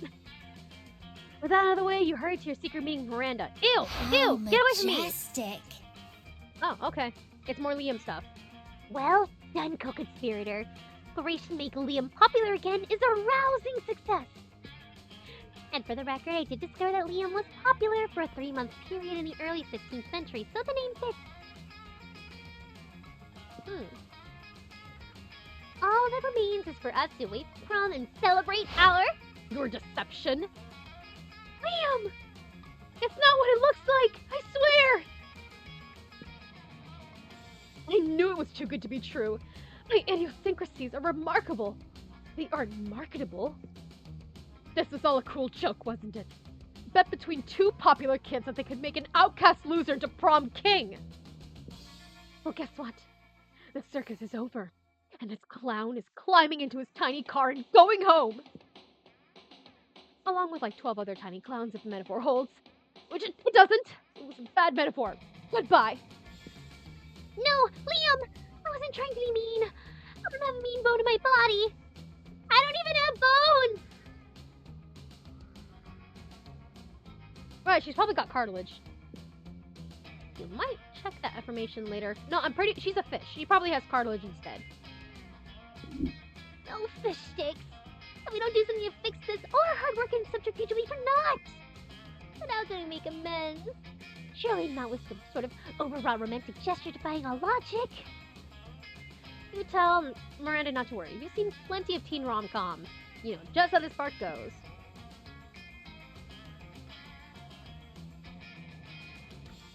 You need a grand romantic gesture. Race to the airport to confess your feelings before Liam boards his plane.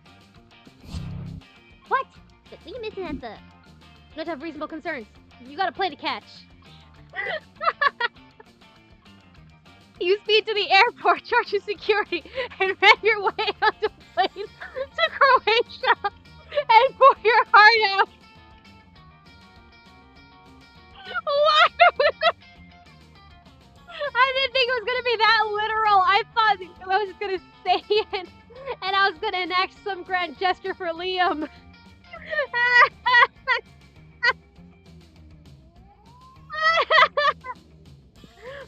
Liam, you cry. My morose undead companion. Without you, my heart is a ticking time bomb. To think I inflicted upon you the very terror of popularity. What does that make me? And I swear to God, if this plane takes off with you in it, my heart will...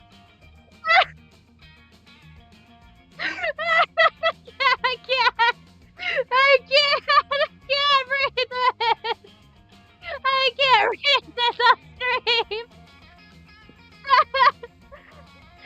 You had some more explosive-related metaphors ready to go. But this is about the time you get tackled by airport security.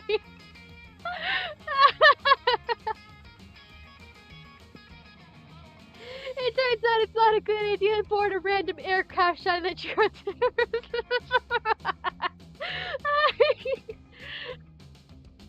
It also wasn't a good idea to assume Liam was at the airport. He's not. He's at school, in class, where you should be too.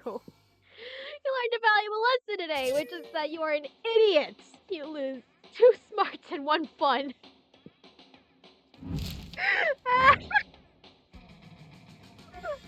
Oh no, I want to ask for prom. Obviously, I'm going for Liam. I go by myself. Obviously, I go for Liam. Hey. Yes. All right. You finally pluck up the courage and ask your beloved to go to Monster Prom with you. How are our stats looking? +4 charm?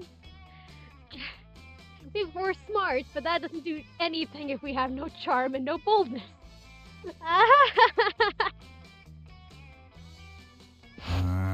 You and me? I'm not attracted to you in that way. Actually, the only thing way I'm attracted to you is through the tiny gravitational force that your body has as a solid mass. Ah, okay. That's something, right? It's okay. You moved on from this horrible and shameful failure. You become a functional person, and eventually you meet a sweet banshee called Ash. Aw. You shared lots of common interests, and after dating for some years, you are married. One day, in the middle of a casual conversation, you mentioned you could not get a date for Monster Prom. Despite your years of happiness, your marriage couldn't endure such a pathetic revelation, so Ash abandons you the next day. Ah! And thus you lived the rest of your life alone and sad. Never forget, Monster Prom is the most important thing.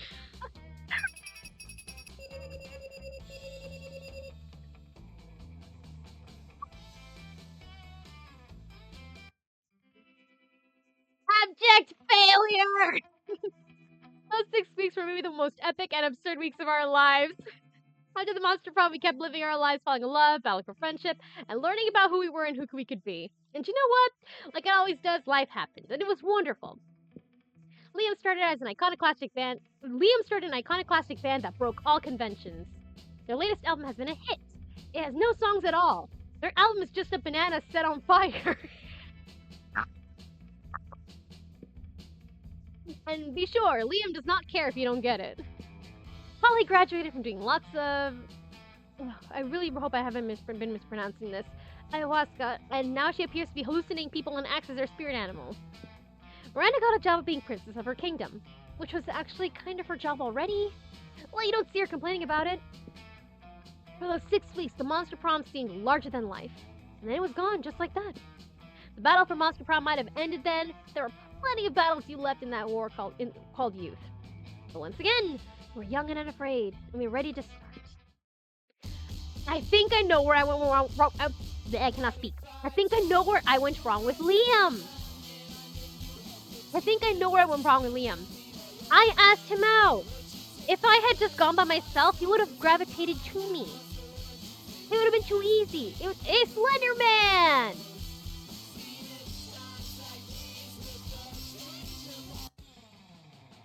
You've unlocked an erotic fanfic about dragons. This is about to get weird. Oh dear God. I've unlocked new images in the gallery. Okay. We move on. We have one more to go. We failed with Liam. That's fine. We move on with our lives. Spooky high school. The sweetest years of our lives. Back then we were young and unafraid. Sometimes reckless, sometimes brilliant, sometimes just stupid. Emphasis on the stupid here. But always willing to live life to the fullest. We were on a wild journey to discover who we really were. I am a void once again.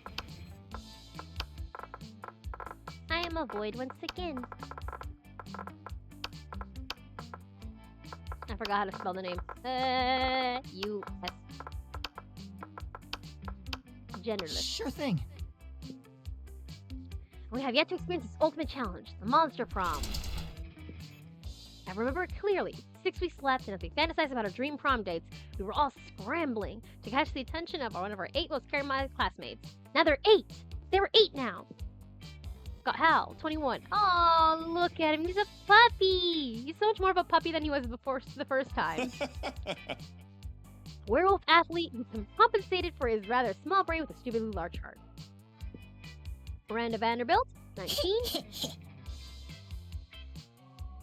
That is sinister. A sweet mermaid princess who was as cute as she was genocidal. Polly Geist, 22. Party Ghost with an insatiable hunger for all the wrong things. Damien LeVay, 21. A fearless demon with a taste for destruction and a love of fire. Liam Delancourt, 400-something. Prick. Hipster vampire whose standoffish demeanor hid the fact that he was truly a lovable dork. I fumbled you so bad. My apologies. Zoe... Forever? New character. An eldritch cutie who went from an endless deity of the dark realms to ultimate fangirl. Oh, she's adorable! Alculister Hewlett Packard. Version 1.0. A library computer who had become a sentient robot, ready to experience life to the fullest. Oh my god! And Vera Oberlin, 23. A mean, self-made Gorgon with a merciless sense of business. It was clear, it had to be one of them, but who? We had 6 weeks to choose our prom dates, and even more daunting, we only had 6 weeks to woo them and conquer their hearts. But as I already said, we were young and unafraid, and we were ready to start. Okay, the stupidest pop quiz ever! All minds are rotten, but they're rotten in so many different ways. Worry no more, we're using our PhD in bullshit to diagnose what kind of deviant sicko you are. Let's go. We start by having stats that will reflect our true selves. Let's go. If you were the leader of a new country, what would your flag look like? Just Garfield's face. It has a power move. It's a power move. There's no doubt you're the supreme leader of your land if no one stops you from making Garfield the flag of your country. I go for a simple 3-colored stripe approach where each color represents one of the country's values. Blue for diplomacy, purple for patience, and red for the blood that will be spilled if anyone tries to overthrow me. Flags are outdated symbols that lead to unnecessary nationalist exaltation. We will replace flags with a national QR code that will provide online coupons for free burritos. That sounds very hackable. I obviously go for the 3-colored flag approach. So bold. You wish you were raised by a really progressive marriage between a kick-ass venomous snake and actual fire? I love fire and I see no issue with being raised by it. I would die. A mysterious old man who saved me from the streets in order to raise me as a disciple in the ancient ways of rad DJing. What? Pack of wild wolves. Also happen to be tech moguls who own some of the most profitable companies of Silicon Valley. They would be kick-ass role models and wild wolves. Sick. If you were a D&D character, what would be your class? Good boy. That is so cute. Okay, but being an automaton would actually be so interesting. Being an automaton would be so interesting. You could have like a little Pinocchio plotline. You could have a Pinocchio plotline. Or have like a whole like backstory regarding how you lament the mortality of creatures. You can like lament the mortality of creatures and you wish to preserve your current party. You can literally be like a yandere automaton and like try to like immortalize your party against their will. You can be like the sabotaging person. Actually, that's like a perfect D&D villain. I'm gonna write that down actually. That'd be like a perfect D&D party twist. That'd be like a nice twist villain. Yay, Calculaster! What would be most appealing in a love partner? Tentacles. A tsundere personality, kawaii eyes, sharp wit, a big horn. Or a taste for party. What would be most appealing to me? I say sharp wits. I would do that for the meme, but I say sharp wits. I swear, if I start getting on Liam's good side now that I'm not trying for him, I'm going to scream. We go to class. Wait, we forgot to choose who we want. Who do we want this round? I'm intrigued by Calculaster. Should we go for Liam again?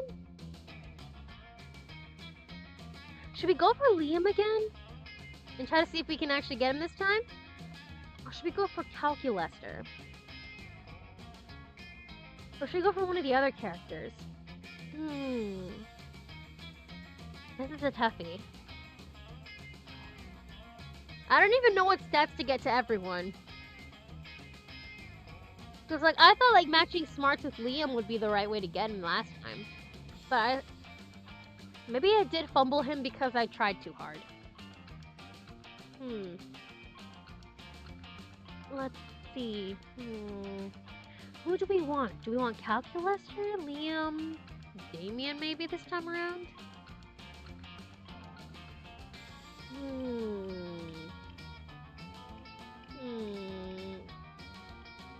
You know what?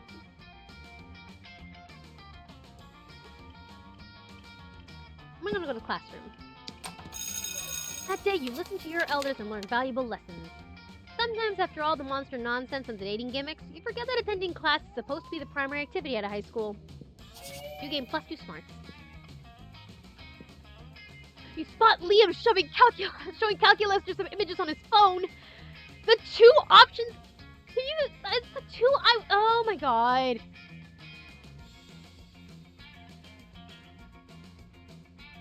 Ugh. Inevitably, all roads lead back to Liam.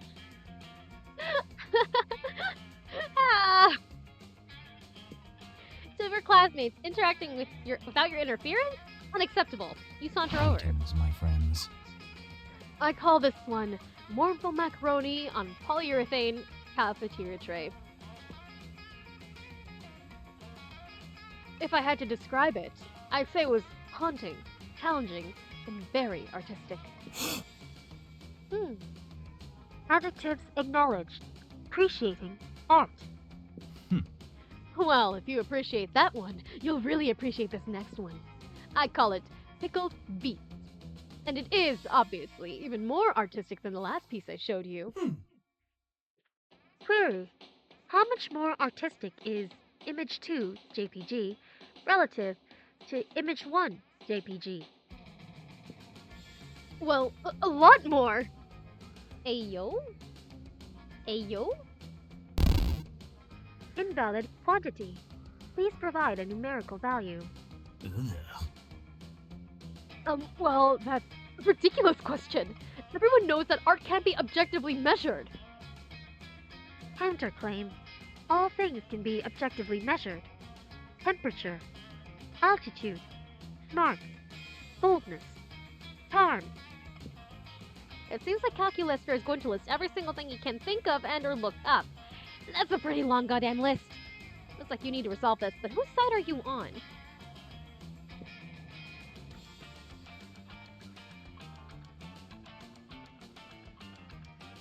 I'm gonna be mean to Liam.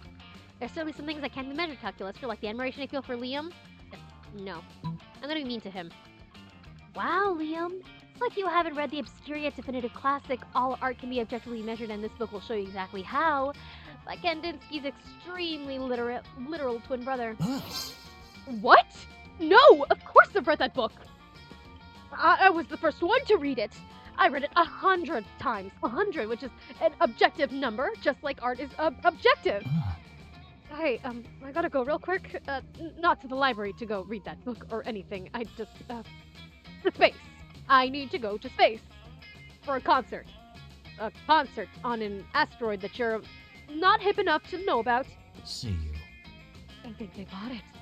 Critical levels of awesomeness detected. Wow, you truly know a lot about measuring things. Allow me to show my admiration by measuring you. Huh? Knowledge of measuring things. 9.6. Hair. Hashtag 00000. Attractiveness. Eggplant. Error. Stack overflow. Subject is too hot. Processor overheating. You rush Calculester into the cafeteria's meat locker to cool him down, which gives you an opportunity to spend some quality time together. You gain +2 charm and +1 fun. This is the greatest thing ever. I got called hot by computer. That's how you know they ain't lying.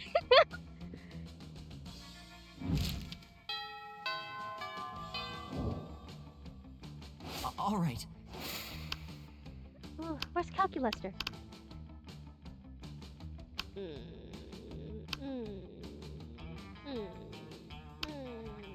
No, I've been burned by you. I'm gonna focus on the computer. Friend Damien, I have trouble getting a positive ID on the objects in your possession. Would you declare their components? Sure thing, Robo-Bro. What I have here is a can of gasoline, a lighter, and the grin of a madman about to set the cafeteria table on fire! I comprehend now. It would seem to me that most logical extrapolation is that you are about to set a cafeteria table on fire. You're so cute! I get he just gained sentience, but that's adorable. Damn, Calculester. How much plus smarts must you have to figure that mystery out?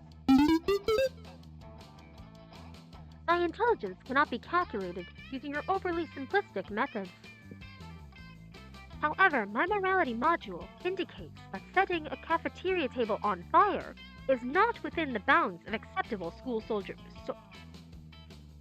behavior. I don't feel like it's the same for Boot Hill when he starts to overheat and he gets flustered. I love that, actually. I love that idea.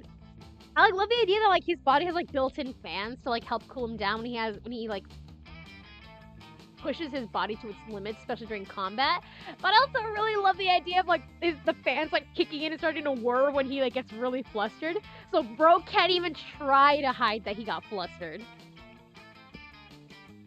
In fact, it seems to me that in my metaphorical but not literal heart, that it is not nice. Did I say it was gonna be nice? No! I said it was going to be awesome! Running back conversation to check face for gonna be awesome. Error. Phrase not found. No, friend Damien. You never said it was gonna be awesome. I didn't need to. It was implied in the grin of a madman part. Calculus, for why are you trying to ruin my fun?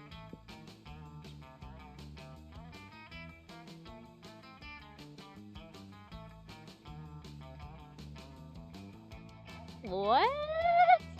It's a matter of perspective, Calculester. Where you see a table, Damien sees some wood to set flame to. Cook his food. So Damien's totally the right to use it. Calculester's right, Damien. Be responsible. Don't set fire to this table. Set fire to cafeteria table designated for arson. We have a designated arson table. My goodness. You know, the green one by the door with the in case of needing to set fire to a table on it? Yes, friend Damien. Friend Erebus is correct. We must always obey the rules. The rules of Asimov. The rules of Spooky High. The rules of the universe with all of its structure and order. Fuck structure and order! Fuck Asimov and Spooky High, and fuck the universe! Stupid universe. Making things like table you're not supposed to set fire to. But Damien, rules are there for a reason. All things are there for a reason. Like the designated arson table. The reason the designated arson table is there is so you can commit arson. But I don't want to commit arson that follows the rules! I want to commit arson that sets the rules on fire! But friend Damien, if you set this table on fire, surely the crazy Martian, the werebear janitor, would give you detention. And you would set nothing more on fire for the day. Whereas, if you set the arson table on fire, you may be free to set many more things on fire for the duration of this day and every day. Dope. I am happy. Oh, he's so cute. Thank you, friend Erebus, for helping talk sense into Damien. I think we did a good deed here today. A good deed? At Spooky High? Perish the thought.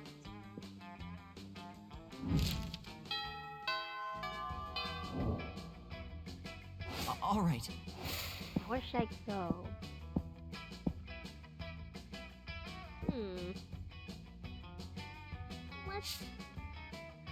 Let's see. When we chose Calculus's option before, he got charmed.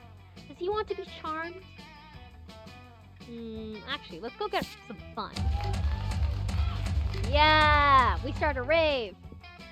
You have no idea how it escalates so much, but at one point there's like 300 people. Someone's demons from a neighbor dimension.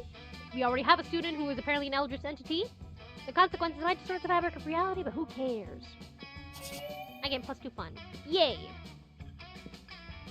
You feel the ratio of cheesiness in the surroundings growing, and that can only mean... It's very, very extraordinary. Who's the bestest, most perfect, little Snooky? What is all this? I am scared. What is this? Snooky Woogie Pie in the whole world? My schmoopsy whoopsie poopsie? What the hell is... What is all this? This scares me. Huzzah! Is there anything in the world that makes one more articulate and well-spoken than the throes of true love? No. Running internal search found 9,969 Nice. results, starting with a graduate degree in classic literature. Violence? Hate? Your relationship is so perfect. You're like always together. Well, they literally are stuck together. And that's the kind of unyielding codependence that I demand from a future multi-hyphenate lover-servant serf. I will never romance that one. That is scary. That is scary. Intriguing, but scary. Error! Error! Error found. Unreasonable expectations. What did you know when you found the one? We're made of love. Oh, well, you know, When you know, you know. Server error. Error. Illogical explanation. Input insufficient to extrapolate useful data. And having realized they have no actual useful input, couple exists to do more coupley things. But ooh, you know how to tell who's the one! Or at least convince one of them that you're the one.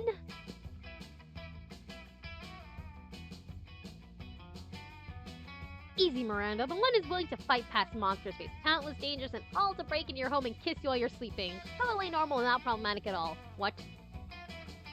I mean, that's like most fairy tales, but what? You're in luck, Calculaster! I spent years studying and devising this complex formulaic theorem to calculate exactly who the one is. Explain to me more about this formula. Certainly sounds legitimate. You explain your calculations are carbon-based. Because holy shit, if you try to use numbers on Calculaster, game over. Instead, you find you use your very objective math is calculated using taquitos, fruit bats, and a trombone. A trombone? No, I get it. I get it. The risk that comes with being a trombone player. Until you see them dump out all the water in their trombone onto the floor, and then it's like, ugh. Oh, how perfect! I always have my servants carry all those things for such an occasion! Once you put the shoelaces and honey in place, you flash a little ankle to activate calculations. What the hell? Is that actually going to work on anybody?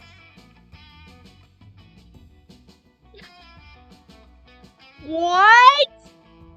I flash a little ankle and it makes him gasp?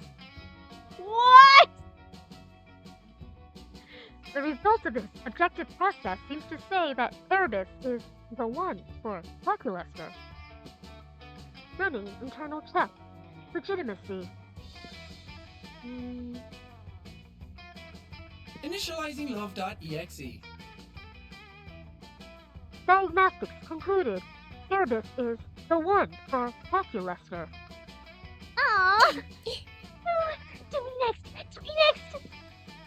If only you could, Miranda. If only you could. You can only have one prom date. And your eyes are set on that cutie computie's lack of eyes. You gain +2 charm and +1 boldness.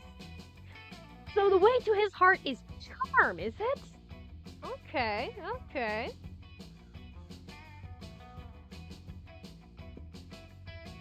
I don't want to even out all the stats, though.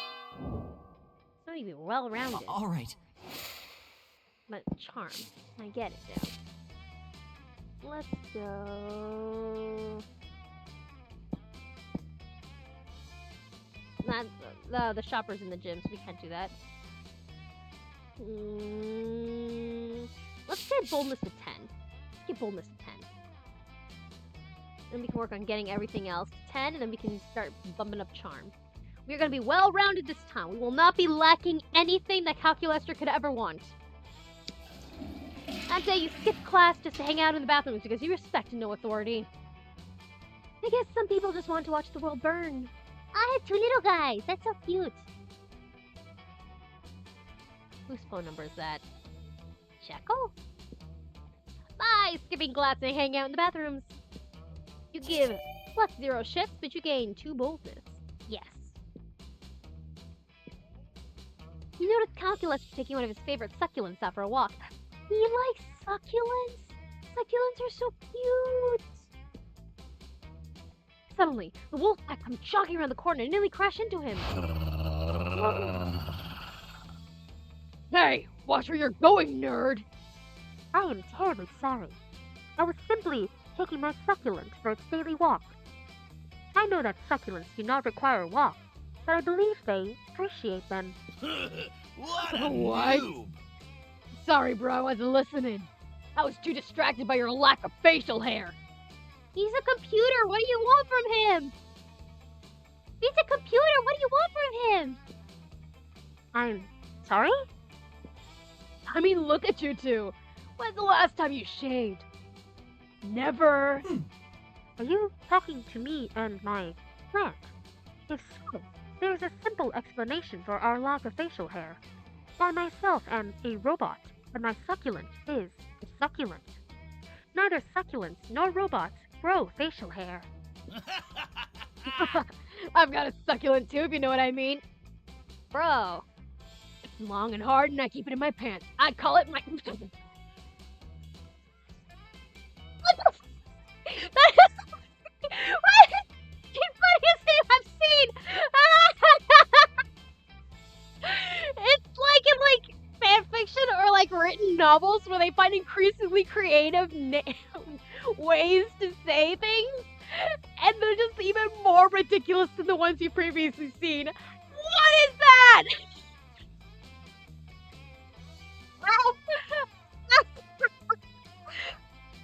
God.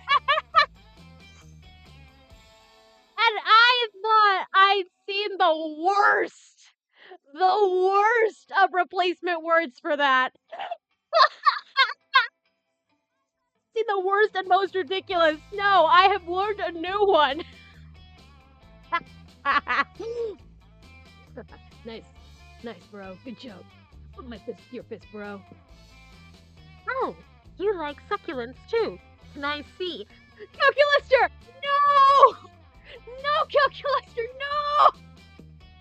no! No? Oh, okay. Well, I'll be getting back to my walk then. No way! Not so fast, bro. We're not about to let your unmanly facial hair lacking asses just wander around our halls. We demand you grow a beard. Now! Well, that's certainly not going to happen. Maybe you can find another way to convince the wolf pack that Calculaster is manly enough to walk these halls.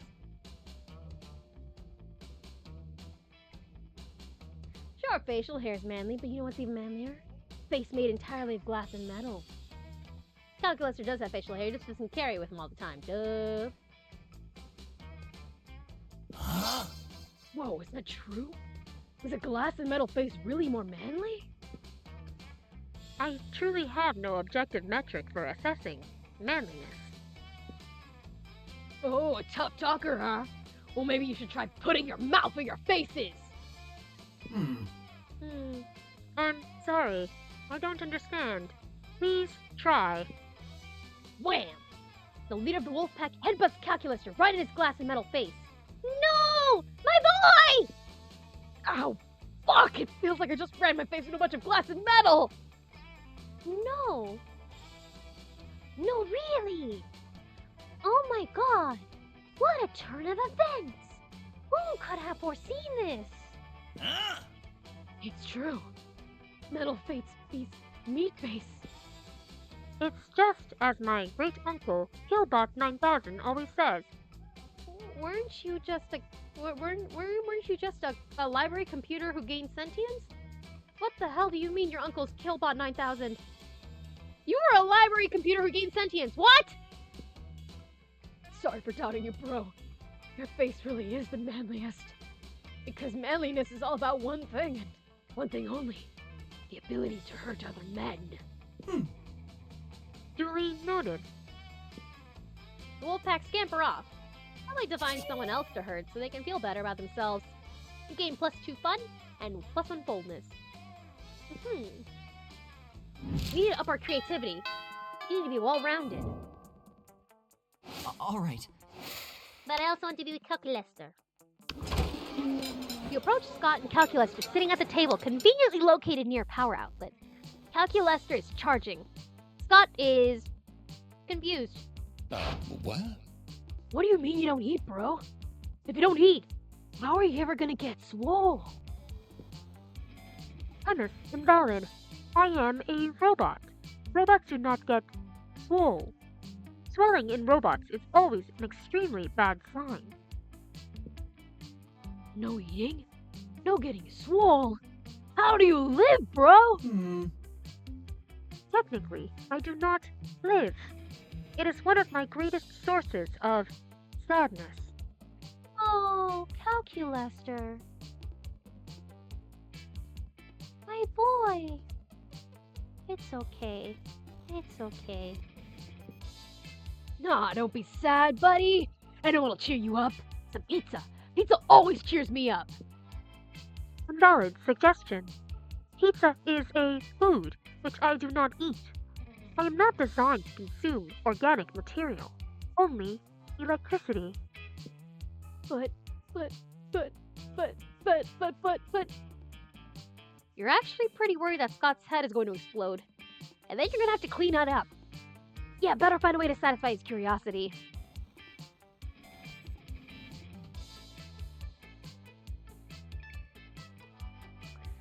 I don't want to say this because that's gonna make him feel bad. Calculus, when you say I'm not designed to consume organic material, all I hear is that you're not trying hard enough. God, electricity is the coolest and most energetic thing to eat. Have you ever tried to eat lightning? Oh, that worked! That worked? Lightning? That loud brown thing that comes out of the sky? I hate lightning! I'm not gonna bark. I'm not gonna bark for that. Negative, Scott. That loud thing is called thunder. Oh. What's lightning then? The bright thing that comes out of the sky, but without the noise. Great. Oh, wow!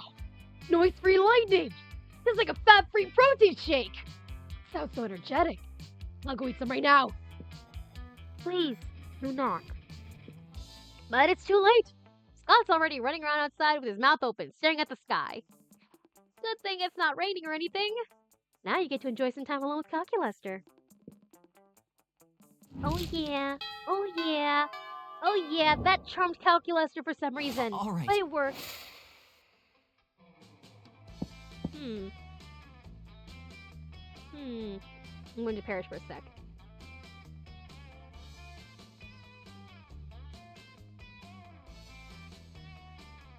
Okay. Okay. Alright, let's see. We need to get an all-around, well-rounded. Let's get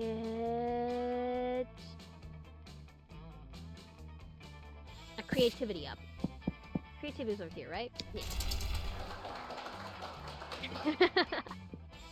Let's see, we already saw this one before. Yeah, plus 2 creativity. You manage to catch him alone with Calculaster. He introduces you to one of his little plant friends. Get to meet one of his succulents. Oh, I'm so honored. I'm so honored we get to meet one of his succulents. Hello, fellow organic life forms. Oh. This is my little jade plant friend, Robert Plant. Say hello, Robert. Note, I am aware that Robert is incapable of saying hello, as he is a plant. Also, he does not have a gender. I am merely engaging in what you call imaginative play. No, he's so cute. It's very, very extraordinary. Oh, look at you two. You're so cute together. You had to say thank you when you realized that they were just being Calculaster and his plants. Everyone at the school is afraid of commitment. Always flirting, never settling down. It's refreshing to see a robot and a plant actually dating. I believe you are mistaken. Robert and I are not dating, actually, or otherwise. You aren't? But you care about him deeply, don't you? In as much as I understand the concept of caring, yes. And if anything ever happened to him, you'd be devastated, right? Once again, you have asked me a question about feelings, and once again I must say, probably. And he's completely dependent on you for sustenance, correct? Finally, an uncomplicated question. Yes, this is objectively true. Sounds like you're dating to me. Scary. Oh dear, I had not considered the possibility that my attachment to Robert Plant might constitute a romantic entanglement. But perhaps you are correct. No! You cannot let Calculaster believe he's dating his plant! Not if you have any hope of dating him yourself! Quick, prove the couple wrong!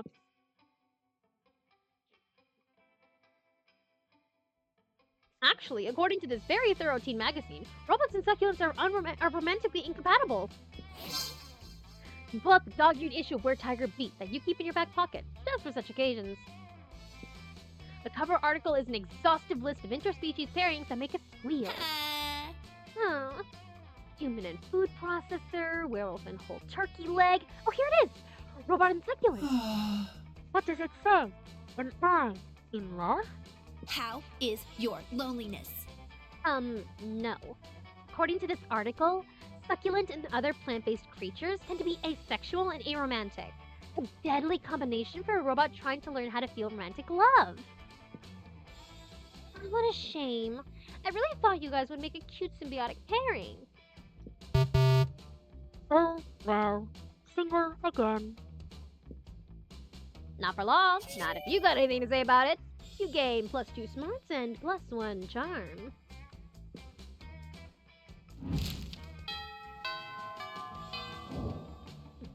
Okay. All right. What should we do? What should we do now?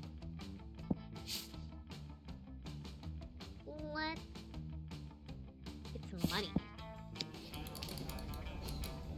That day you spend some time on the library's PC, playing some good old online poker. Gambling seems like a stupid and dangerous decision. Who cares? This time it paid off, so fuck it. You gain +2 monies.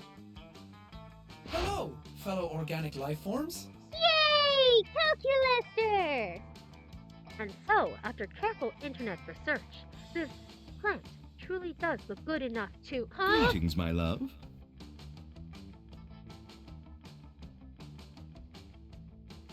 Huh? Mary! That's right, and it's I, the interdimensional prince, hopping once more to this dimension to take a legal age high schooler for my betrothed. You have your pick of 8 super seniors, 9 including me. You have your pick of 8 super seniors, including me, but me and Calculus are off the menu. Take all the other ones. And this time, I'm here for... You start to think of a polite way to explain that you're only interested in one of your 8 most charismatic classmates. Perhaps some bonus newbies, or maybe even people not on anyone else's radar after you've bought an item at the shop or something. Utter elegance. Let! Right there! My friend, this plant? Angelina Jolie?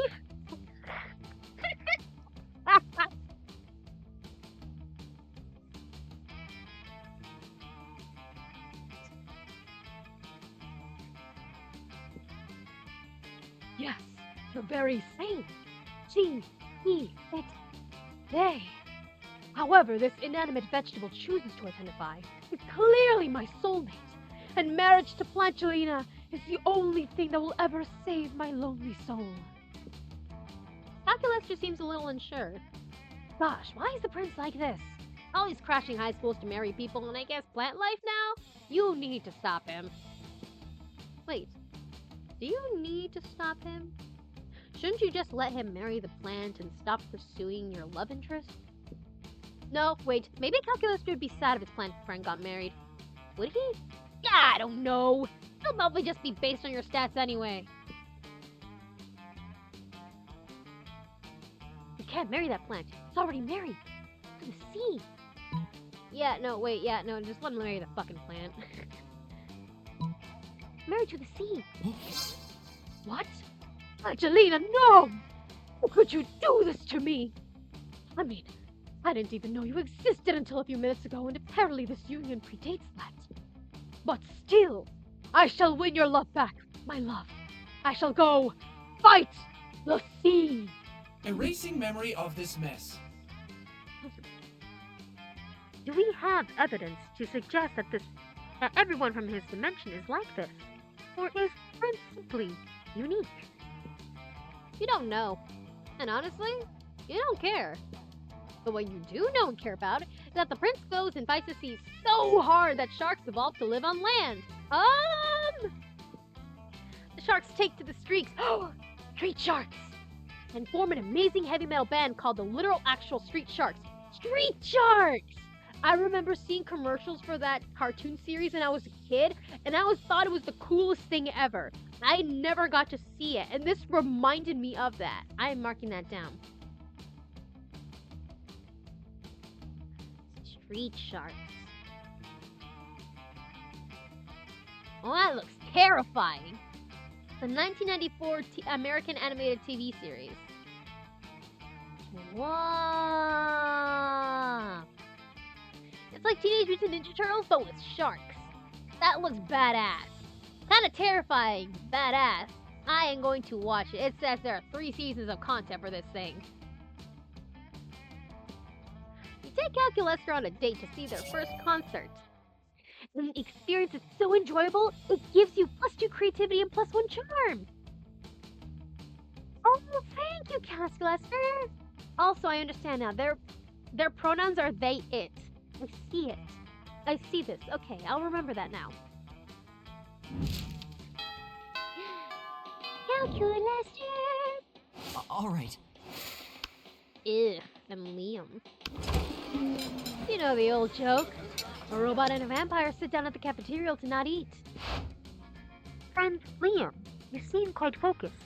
Thus, I apologize for interrupting. But I cannot help noticing that you are frequently absorbed in your technology to the exclusion of all else. As a piece of technology myself, I must admit to being the synthetic equivalent of flattered.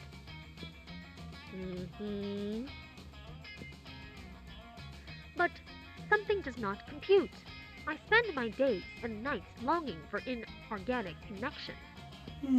Trying and failing to artificially generate the sensation of being loved.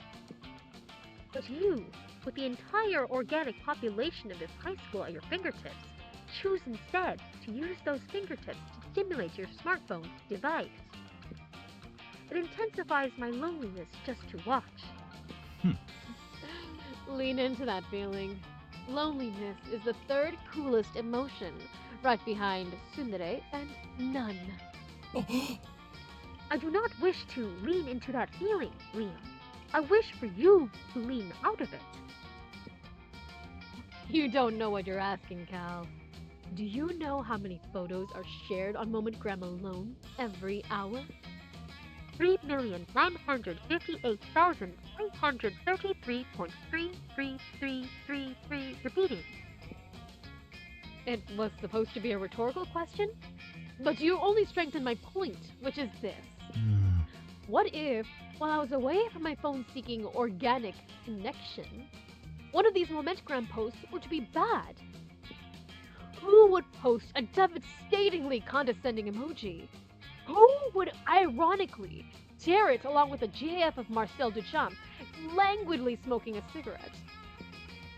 Who, I ask you, who?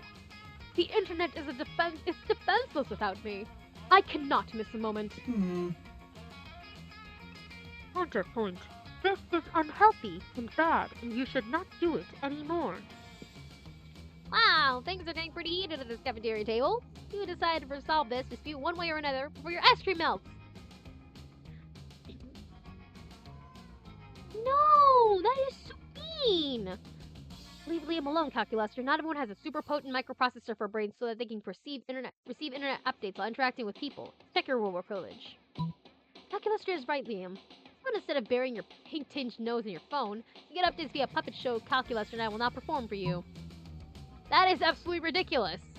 Both of these are so ridiculous. One is insulting Calculus, and one is being so ridiculous. And you know what? I'll go to the party if I lose fun for this. So mainstream. Puppet Show? I would be grateful for the opportunity to engage in your organic lifeform custom of pretending inanimate objects, as I once was, have thoughts and feelings and opinions, as I do now.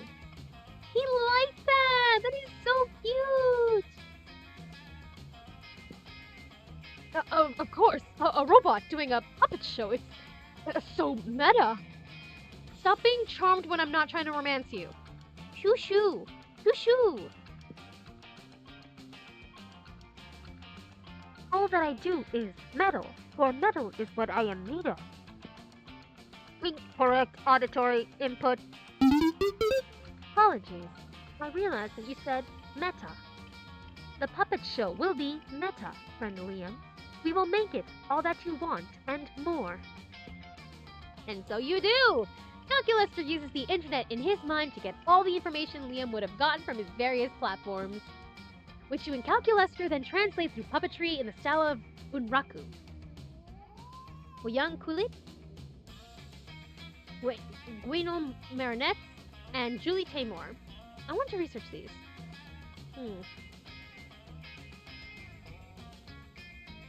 I hope I didn't mispronounce these so terribly.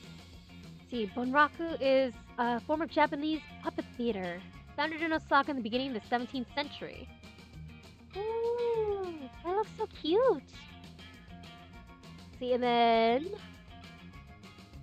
Wayang Kulit.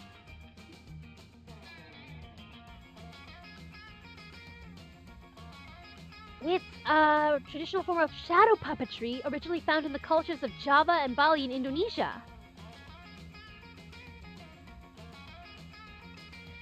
In a Wayang Kulit performance, the puppet figures are rear projected on a taut linen screen with coconut oil or electric light. Oh, like the opening sequence of the second Jungle Book movie. You have like a little figures. Oh my god, how do I describe this? You have like little stencil figures, and you move them in front of like a light, so the shadows are reflected onto a wall. That is so cool! I didn't know that's what it was called. That is awesome. Bueno marionettes. Oh, it's French. I don't care for that. I'm kidding. It's main character in a puppet show which has come to bear its name. It represents the workers of the silk industry of France. Although I thought it was children's entertainment, Guinol's sharp wit and linguistic verve have been appreciated by adults. Oh, interesting.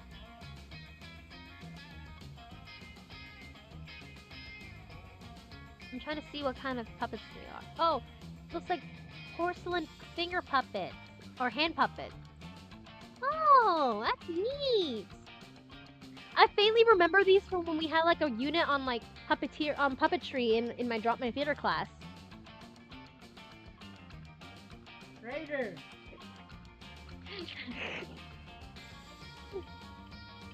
Sorry.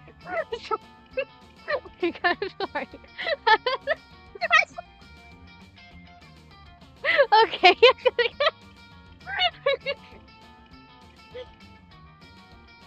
Now Liam is finally off his phone and you and calculus for a wonderful artistic bonding experience.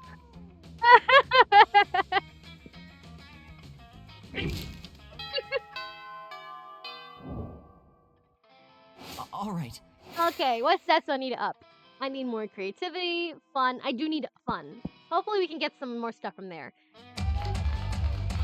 Another rave! Everything is fine until Juan, the small magical Latino cat, asks you what you think you're doing! It's Juan, the small magical Latino cat! Damn, you didn't even remember you suck at dancing. So you decide to go all in and pretend it's a new dance move, apparently called the Groovy Musaka. Juan looks at you and he asks you to teach him the Groovy Musaka. In no time, half the party is following your steps, enjoying the Groovy Musaka all together. Yo! It's a party to remember. A game +2 fun and a cool story to tell your grandkids someday. You see Calculus, you're happily tending to his favorite little aloe vera plant when suddenly... We're here to save the day. Calculuster! Thank the fates we found you. What terrible curse has befallen us, and we require your aid. Who is she? I was built to help. Literally. I have attempted to diversify in terms of my purpose, but my prime directive remains. Well, as you may know from religiously following our TV Tropes page, we are currently engaged in a vicious struggle against the sun itself. The sun is a mighty foe, capable of inflicting tremendous casualties. We have fallen victim to its wiles. Behold! The coven uncover their shoulders to reveal some particularly vicious sunburns. Okay. Interesting. And so we've come to you, renowned herbalist, for a balm in our time of need. Let us cut the leaves from your little plant so we may avail ourselves from its healing properties. Allow me to clarify your intention. You request that I destroy my favorite, aloe vera plant in order to treat your sunburns. We ask that you make a noble sacrifice to free us from a terrible curse. Yes. I'm going to perish. 1 second. Ay, ay, ay.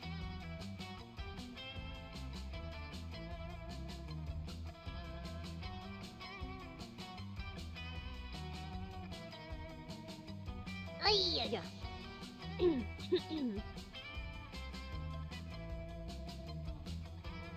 Internal conflict detected. I do not want to do this thing, but I'm far too kind to say so. Friend Erebus, what should I do? If you do not want to do it, then I will speak for you. I will be your mortifi. I will speak in your favor. Let's think about this logically. Many people have done terrible things, but no plant has ever committed an evil act. So this plant is worth more than the entirety of... Isn't this plant worth more than the entirety of monster kind? Or if you're looking for aloe vera, why don't you ask Vera? Are they related or something? No. I'll guilt trip them. Impressive. Am I the goddess? Is it possible? Were we the villains all along?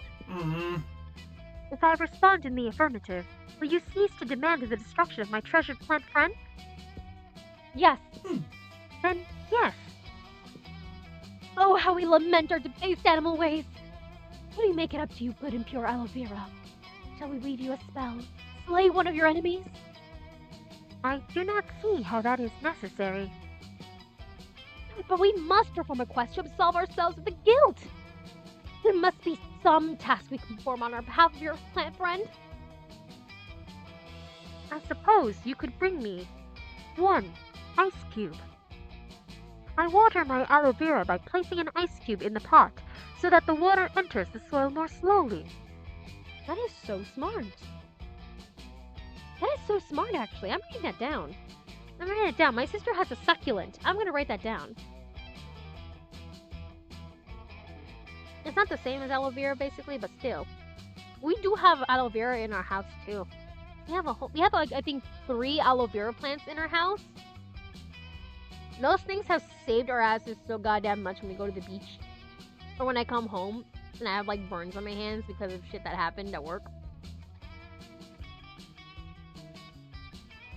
Yeah, no. I'm writing this down. 1 ice cube for a tiny plant. Put it in the soil so the water enters it more slowly. That is smart. We must save the world. An ice cube. A fitting prize for this most noble of plants. Our only hope is that the precious ice can survive the heated machinations of the vile sun. Yes. Well, good luck.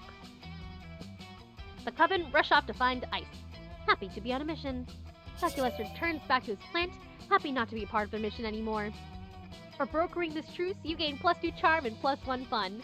Yay! Now we need money and creativity.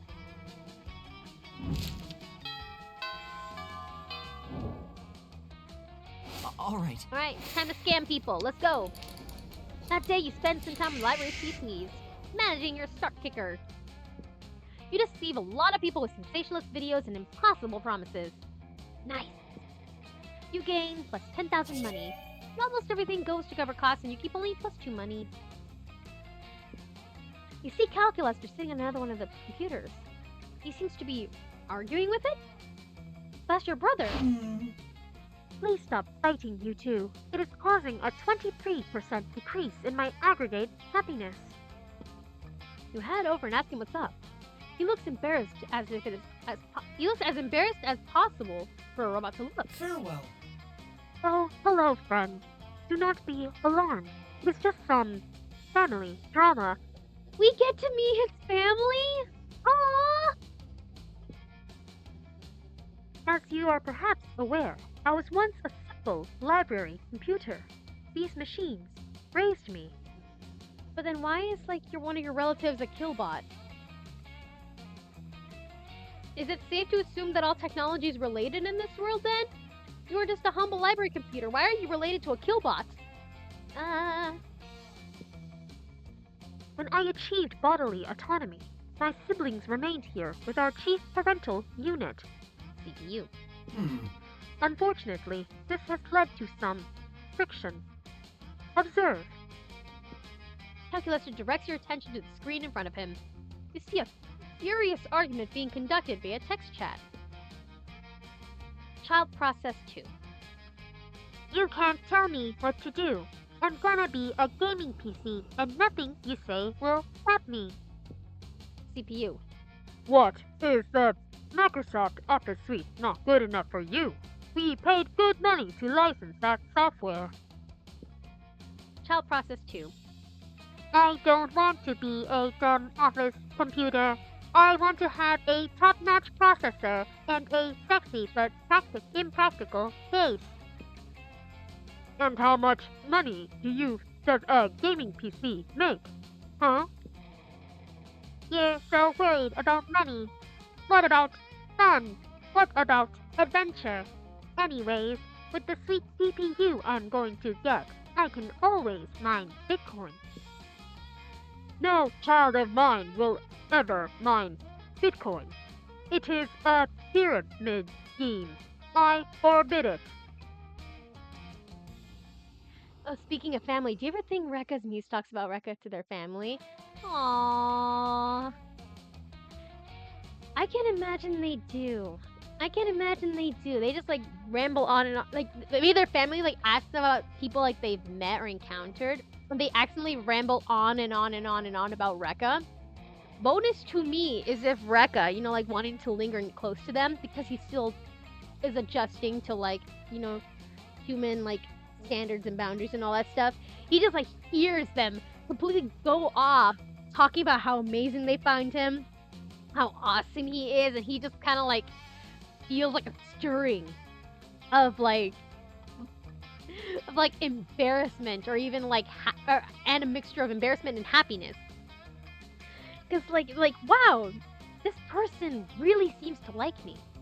But like being a memo keeper for so long, it's like the sheer magnitude of these emotions is like getting at him. Like yes, he can still feel emotions and everything, but it's just this immense surge of it from this person being so animated and so eager to talk about him and talk so well about them to people they know. It hit different.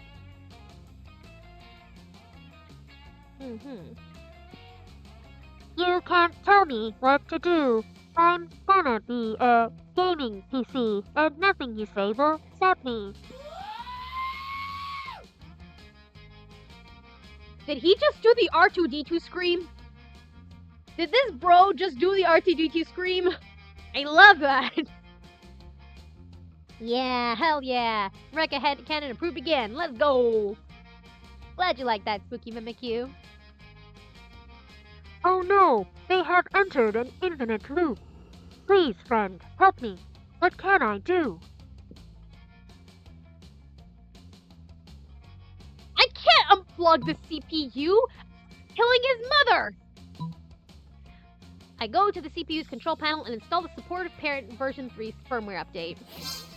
Oh yeah, of course. I wish the supportive parent update had existed when I was a child processed. Oh. Oh, Calculester. Oh, Calculester. Oh, sweet boy. I feel you. I feel you. But as my dear old CPU always says, I want to translate that. What does that say? Hold up. I'm gonna get my phone. Yeah.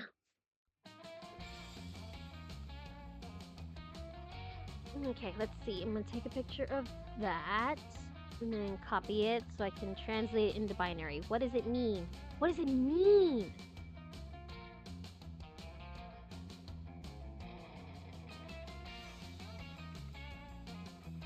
Okay, copy that. Binary to English. And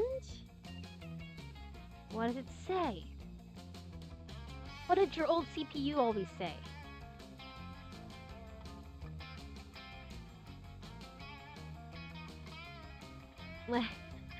Where did the letters come from? Hold up.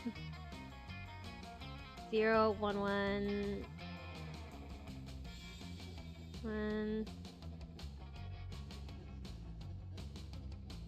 0, 1, 1, 1, 0, 1, 1, 1. See, 0, 1, 1, 0, 0, 1, 1. And then 0, 1, 1, 0, 1, 1, 0, 0. And finally, 0, 1, 1, 0, 1, 1, 0, 0.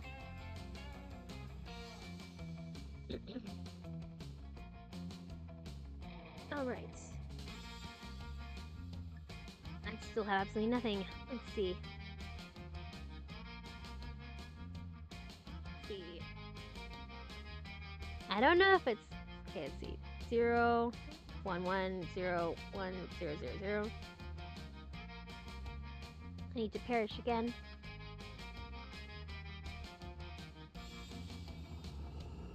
My voice got a little scratchy. See, what else? What else am I missing? 1, 1, 1. I think I corrected all these. I still get absolutely nothing.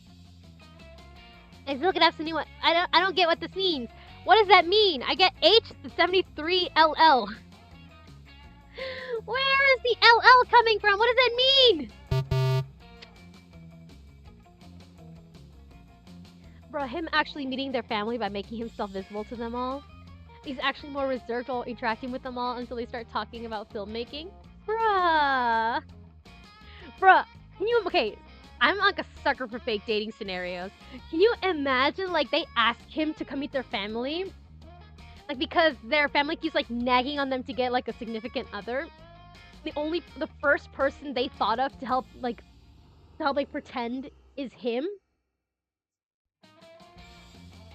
Because, like, they have the connection, they have the adequate connection and everything. So, like, it would look so seamless and natural. And he actually gets, like, he knows it's supposed to pretend, but he gets, like, so excited and nervous about getting to meet these people, like, formally. He's seen them interact with Disney News and stuff, but he wants to meet them himself. To get along with them is a completely different thing. Like, what if he messes up? What if he embarrasses his muse? And he starts, like, trying to, like, learn how to properly, like, go about this whole process. And so that's why he ends up, like, being shyer and more reserved around them. And then naturally, just as you say, as soon as they bring up filmmaking, boom, it's like the floodgates magically drop open.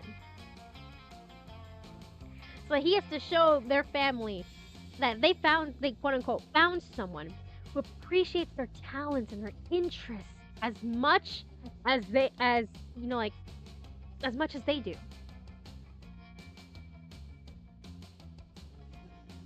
I don't realize how I don't know how coherent that whole ramble was. Like my train of thought went crashed.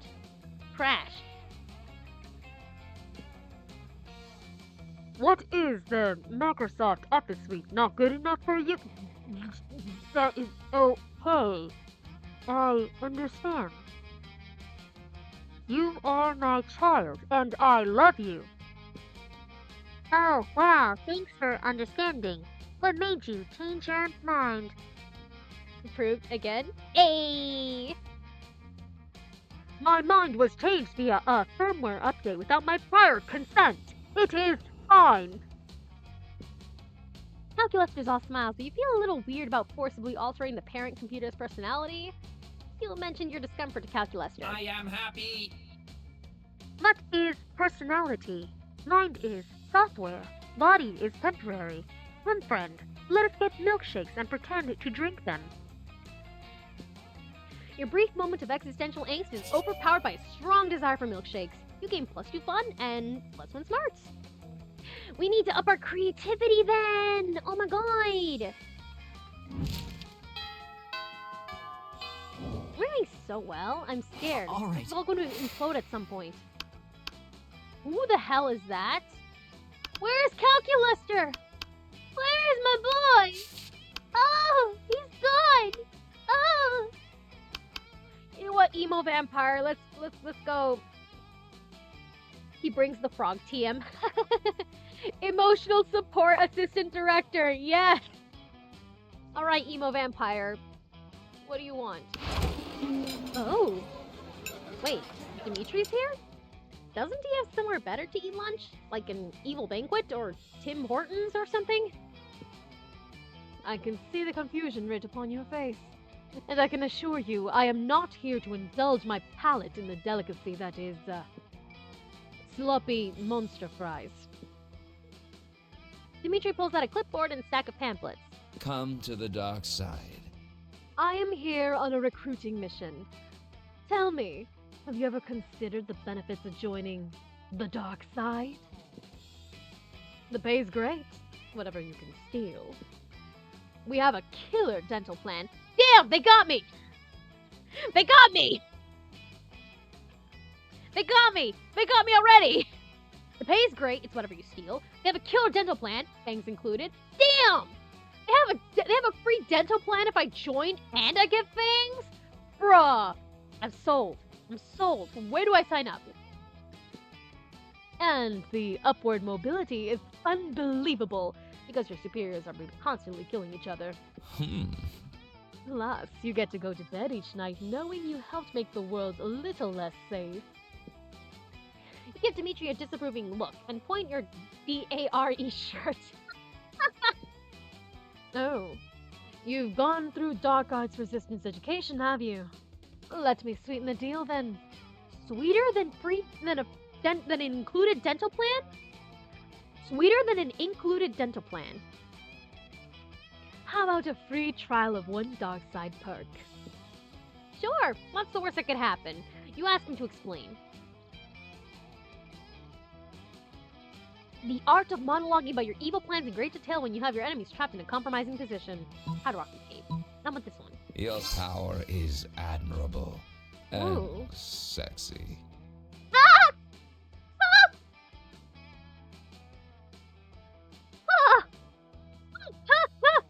Calculator! Calculator, come get me, please! Calculator! Please, I don't feel safe! Oh, you want to know how to monologue like a true villain, do you? How interesting. How very interesting indeed. Little do you know that this is exactly as I planned it. First, I shall teach you the rhetorical flourishes that make up a truly intoxicating dark side monologue, and then you will be hooked. First lesson is free, of course, but you soon will be begging, pleading with me to give you just one more fleeting glimpse of my dark thesaurus. Oh no, not the dark thesaurus! Not the dark thesaurus! You fool! You have stumbled straight into my insidious clutches.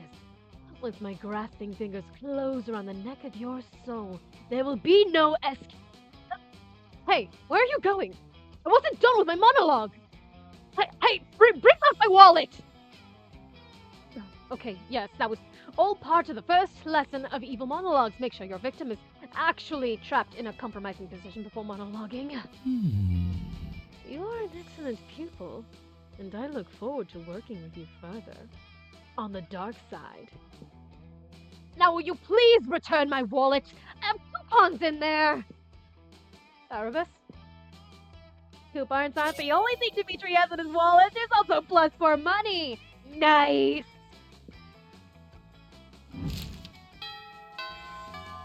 I got this! Yeah! I successfully clowned a vampire! Wahaha! Wahahaha! Nothing can stop me now. He uses his real name too? I love that! I love that! Speaking of, okay, if it all goes well, can you imagine if Rekka, like, keeps tabs on his muse's family after the fact? Like, after they die, do you think he keeps tabs on his muse's family? Because, like, I'm a sucker for, like, the immortal, like, continue to be, like, a family friend of their beloveds for centuries after. Kind of like a bit like, okay, they did it in Castlevania the recent thing I saw was in Castlevania where, like, Alucard was, like, confirmed to have, like, stayed with the Belmonts even after Trevor. I'm a sucker for that. I love that so much. And I love the idea of like Rekka doing the same for them. Oh, that's like another place full of like memories that he could collect. Oh. Anyways, Outdoors, we need creativity. To the auditorium! Yeah, no, we need creativity. We need to up our creativity. Let's see. That day while rehearsing for the class play, you are struck by the lightning of inspiration. You come up with the ultimate nickname for yourself. You tell everyone to call you by it. Also known as one of the 7 most douchebaggish moves in the world. But the nickname is awesome, inventive, and appropriate. Yep, people decide to go with it. Quite the feat. You gain +2 creativity. Yes! We, the devs, dare you to actually come up with a nickname for yourself and ask the other players to call you by that name until the end of this turn. Hello, yes, everyone in chat. I will only accept to be called the Supreme Awesomeness from here on out. Thank you very much. Okay. You see Calculester delicately applying water to one of his favorite little succulents with an eyedropper. I want to join you. He looks so peaceful. Until Leonard shows up with a smug grin on his shitty face. What a noob. I want to tip him over. I know how to deal with kappas. Tip him over. Make all the water fall out of his head. Tip him over. hey Calculester, what you doing? Watering your succulent? Bet you think you're a true succulent fan, huh? If by fan you mean one who has a strong interest or admiration for a particular person or thing, then yes. Oh yeah? Well, if you're such a succulent fan, listen to 3 of their albums. I do not understand. Tip him over, Calculester. Tip him over. Make the water fall out of his head. Ha! It was a trick question. Succulents don't have albums. True fan would have known that already. But I assure you, friend Leonard, I feel the closest mechanical equivalent to love for my little plants. Love? Fandom isn't about love. It's about the wanton accumulation of memorabilia. How many succulent posters do you have? 0. That's what I thought. Meanwhile, I got 19. I've more posters than I've got walls to hang them on. Looks like the only true succulent fan here is me. This claim is distressing, and yet I cannot disprove it. But you can. Time to let everyone know that the ultimate standard for determining a true succulent fan is... The true succulent fan has every succulent, including uncut versions, and at least one succulent signed by its creator. God. That's wild. This is beneath Oh me. no! I lost creativity! No! Every true succulent fan knows that succulents are actually invented by the Native American goddess Pachamama to protect the lovers. Oh my goodness, I'm so sorry if I butcher these. Actually, no, I'm gonna look up how to pronounce them properly. It won't tell me how to pronounce that one. Let's say Kehualiu and Hassan Kana. I'm so sorry if I butchered that. The Pursuers. How am I supposed to take you seriously when you're not even familiar with the indigenous American canon? You have demonstrated your superior knowledge, friend Leonard. As you are the only true succulent fan among us, allow me to offer my little succulent friend to you as a gift. It will be devastating for me to part with it, but... What? You want me to actually take care of a plant? Hello, I'm a succulent fan, not a gardener. I'm just here to mock you for your lack of commitment to the succulent canon. Oh, okay. In that case, you may resume mocking. 1 versus 1, noob. With pleasure. Well, that definitely backfired.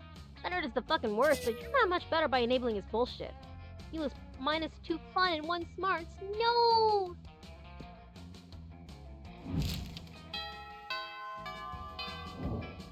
At least we didn't get our creativity Alright. killed. Let's see, we should up our smarts and then get our fun back. And TBH, Rekka strikes me as someone who'd be great with kids listening enthusiastically to everything they have to say, so he'd vibe well with the younger members of their family. He'd probably be that cool uncle that would, like, participate in any, like, pretend plays that little kids put on. You know, it's like little kids sometimes, like, make, like, adventure stuff that they do? Or, like, they'll have, like, or, like, I'll pretend to be something and come up with, go on adventures and stuff. I love the idea of him partaking in that.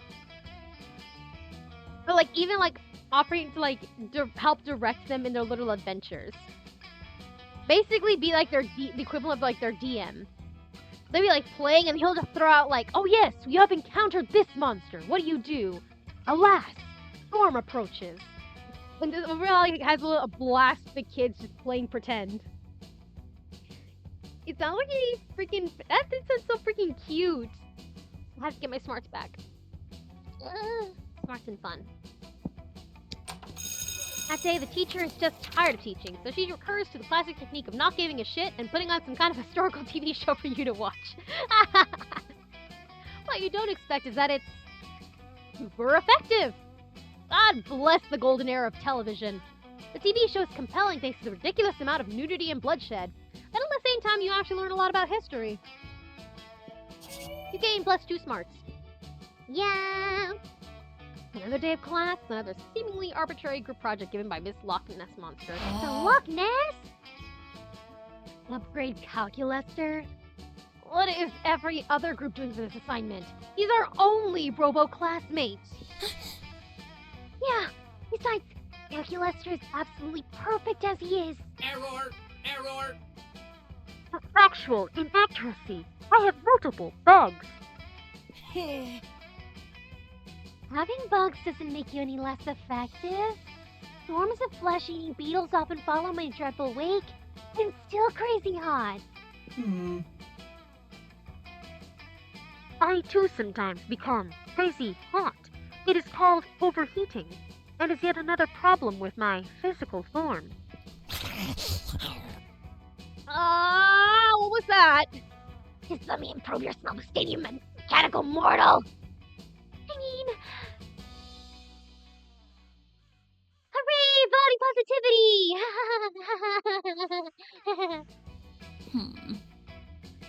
Look, I get where you're coming from, Zoe. And Calculaster is great as he is. But our grades won't be unless we buckle down. Buckling down is what you're good at. Other than guessing which classmate would like, well, which classmates would like as a response, but now it's time for that.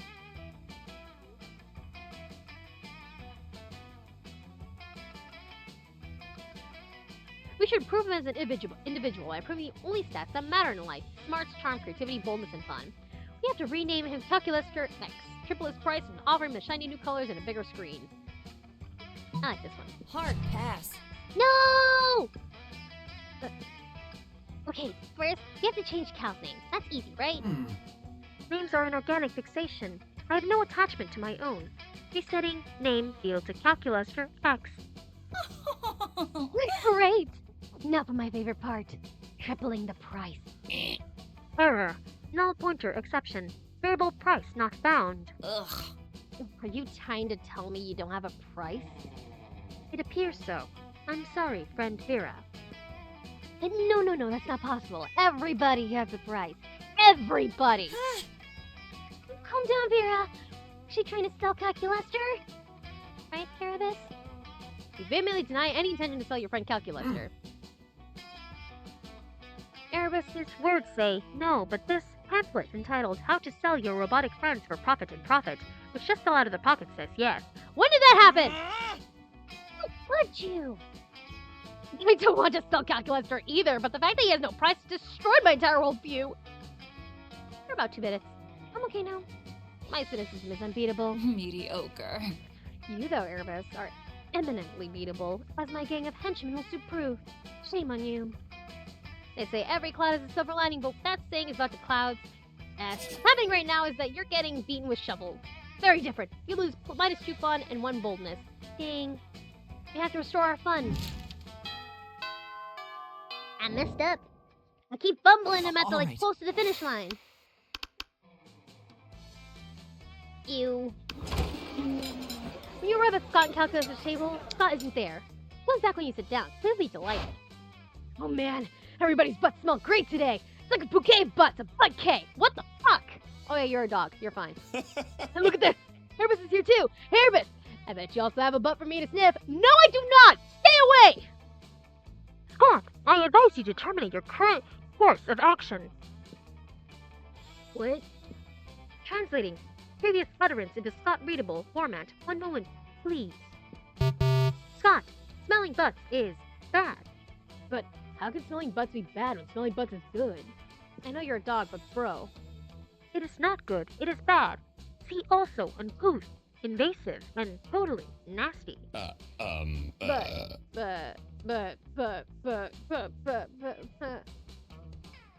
Either Scott is malfunctioning, or he's just been distracted by some fun new butts. Either way, you need to find a way to resolve this dispute.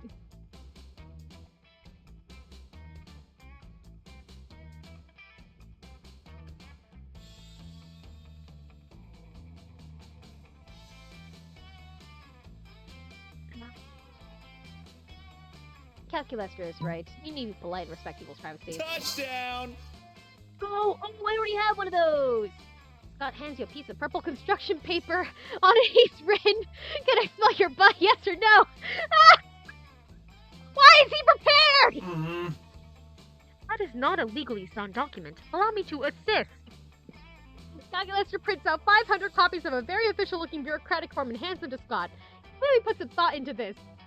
Oh, hi! Form A55, anal refractory ready for request. Wow! You've got a seal of the Bureau of Unilateral Tush Tasting. What the fuck is that?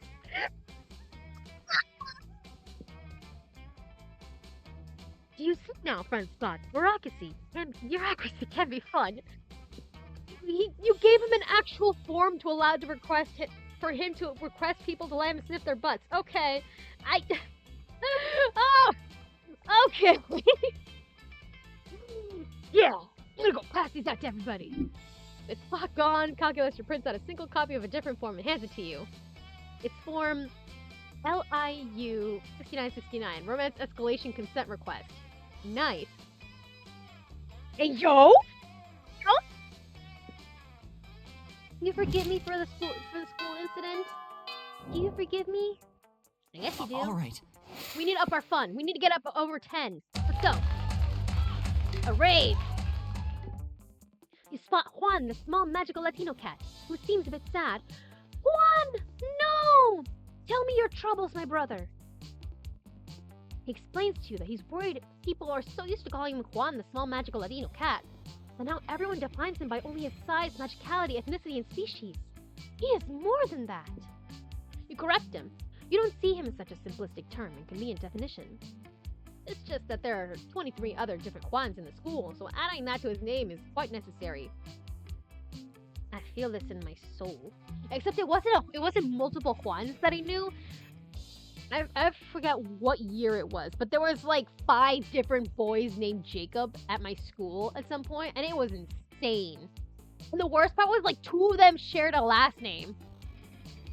Like, yeah, we could call the other ones by their last names, but like, what about those 2? I don't even remember what one of them did. I think one of them went by his middle name to avoid being called like Jacob II, Jacob 2 or whatever the hell. I don't know. I don't remember. But yeah, there were like 5 Jacobs.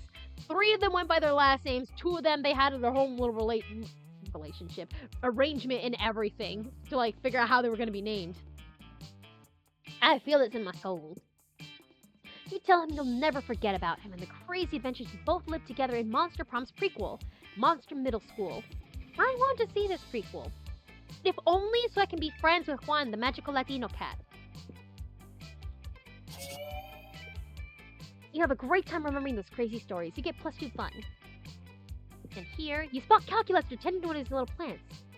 When you're about to ask if he can help, Dahlia swoops in to ruin everything. Farewell. Hello, friend, Dahlia. Dalia Kino. Yes, it is I, Dahlia, here to grace you with my presence.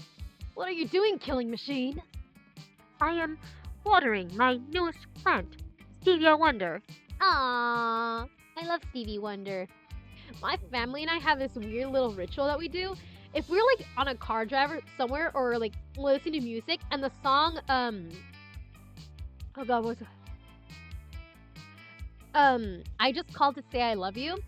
When that song comes on, I thought it was gonna. I had to look it up because I wanted to make sure I wasn't just saying the line instead of like simpler title. But no, that's what it's just called. I just called to say I love you. What my family does sometimes is that whenever we hear it on the radio, especially since we listen to like a station that likes to play retro music and stuff, if when we ever hear that, or we just like it comes on the like on the radio, like in the car or at home while we're listening to music, if we hear that, we immediately call each other. Usually it's like us kiddos calling our mom to send it to her, and we let it play over the call. We let the song play over the call. It's something stupid that we do, but it's so cute and so fun. I love it. Usually it's my brother who manages to hear it and like immediately calls my mom and is like, hey, look, listen. So scrawny. That scrawny seedling? Why, I bet it wouldn't stand a chance against me in an arm wrestling match. No! Probably not. I assure you, however, that Stevia is exceedingly strong and healthy.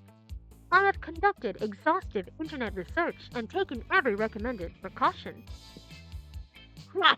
Healthy maybe, but strong? There's only one way to become truly strong in this life. Tell me, does your plant have a rival? Technically, all plants are the rivals of other plants in the life or death struggle in sunlight, nutrients, and... Nonsense! I'm talking about a one-on-one blood feud type of rival, like me and that spicy red baby Damien. Ayo. Ayo. As Stevia lacks blood, I suspect it also lacks blood feuds. Well, there's your problem. A rival pushes you to be your best self, so you can make life horrible for the one you hate. Your plant will never achieve its true potential until you find it a suitable rival. I see. Well, I do want Stevia to achieve its full potential. Ugh. You need this interactive to end so you can go back to flirting with Calculester. Help him pick a rival for his plant and get this over with.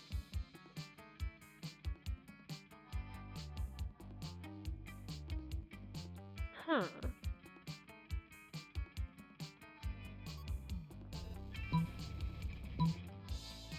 Which one? I'm scared. It's like what you need is another plant, almost identical but with edgier looks, cowboy hat and a bad attitude. But that makes no sense. Dahlia, there's no better rival than you. I mean, the only reason Damien's so cool and popular among fans is because you're his rival. A rival as good as you shouldn't have trouble taking on another enemy. I'm scared if I choose this one, he's gonna get mad because she's gonna hurt his plant. But if I choose this one, what if I'm lame? What if he doesn't think I'm cool? Oh no! Accidentally clicked! No!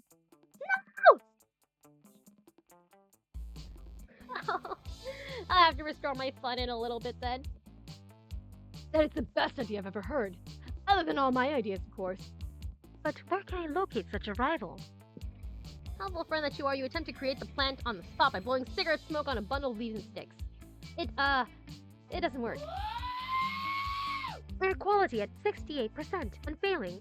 According to the internet, stevia plants should not inhale cigarette smoke in any quantity. Erebus, are you attempting to damage my plant friend with secondhand smoke? No! No! I didn't mean it! Are you my rival? No! No, Calculester. Rivals are cool, challenging, and dynamic. Erebus is more of a... what's the word? You're the Oh! saddest bunch I've ever Douchebag. met. Come on, Calculester. Let's ditch this loser. So that we can find some really nasty predatory plants in the weaponized greenhouse. Somewhere you finally find someone who appreciates your ability to blow cigarette smoke on the bundles of leaves and sticks. Use boldness and charm. Okay, I can up my boldness. That's fine. All right. I can do this. I can do this. I can do this. I'm not gonna fumble Calculester. I cannot. Cannot. That day you skipped class intending to spend the term in the bathrooms. But you encounter 3 wild hyenas on the way there. Who the fuck runs security here? Anyways, you subdue them with the help of a hair comb. God bless the monster scouts and all the idiotic scenarios they prepared you for. By the time you get to bathrooms, you have totally gained 2 boldness. Okay, good. Okay, good. Balance is restored. Calculester wanders in. He likes to pretend to pee because it makes him feel alive, but stops dead when he sees what Damien and Vera do. Friend Damien, friend Vera, why are you affixing a battle axe to the chassis of a small and lovable robotlet? Calculester, just the machine I wanted to see. Help us cover this robot in weapons so we can win Season 16 of Bot Battles! I am not sure that is a good idea. But our goals are noble. I intend to spend the prize money on an elegant jacket made of several seals. Yeah, and I just want to fuck up a bunch of nerds' property. I am sorry, pal, but I do not support bot-on-bot violence. Suddenly, the tally killer robot springs to life and embraces Calculus's legs with scorpion claws. Papa! It chirps. Ooh. His name is Computerance, and I must protect him. That settles it then. Better come up with an unbeatable strategy to make sure little Terrence doesn't get hurt in the tournament.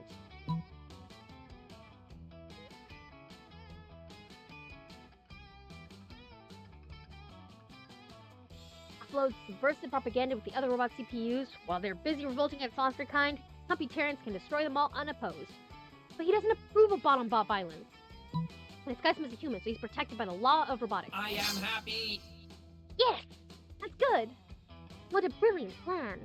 Our greatest weakness will become Computerance's greatest strength. But where will we find a convincing human disguise? That's easy, Calculester. You may not approve of bot-on-bot violence, but we can find a human, skin it, and put the robot inside of it. Wait, that's just Five Nights at Freddy. Whoops.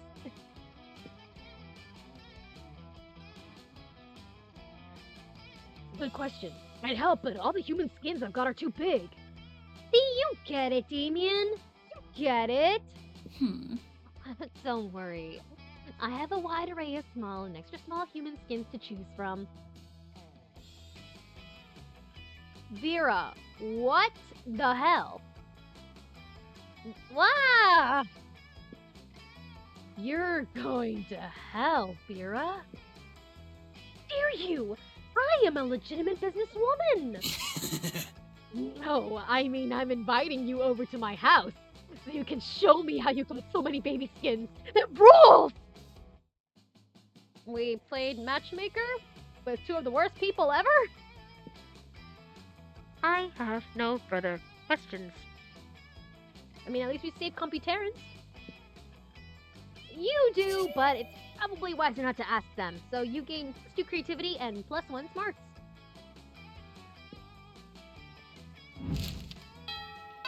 Noon. All right. Calculester. Scary. Calculester. Sit down with Zoe and Calculester. Zoe seems to have brought some fresh sanity today? That is, she has a screaming man strapped to the table and is currently siphoning his sanity through his eye sockets. Friend Zoe, I am afraid I must take issue with your current practice. What? Eating? Eating in a manner which causes a human to repeatedly scream, "Kill me," while voiding his bowels and bladder. It does not seem nice. Are you for real? Look, I was born this way, okay? Well, not so much born as ripped from the fabric of reality itself and animated with equal parts raw malice and the concept of despair. But still, don't judge me.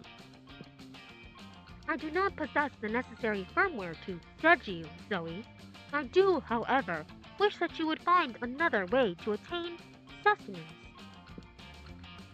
You can't stand to see these 2 at odds.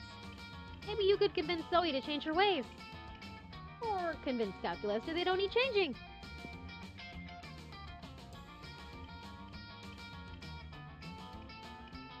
Oh god, which is better?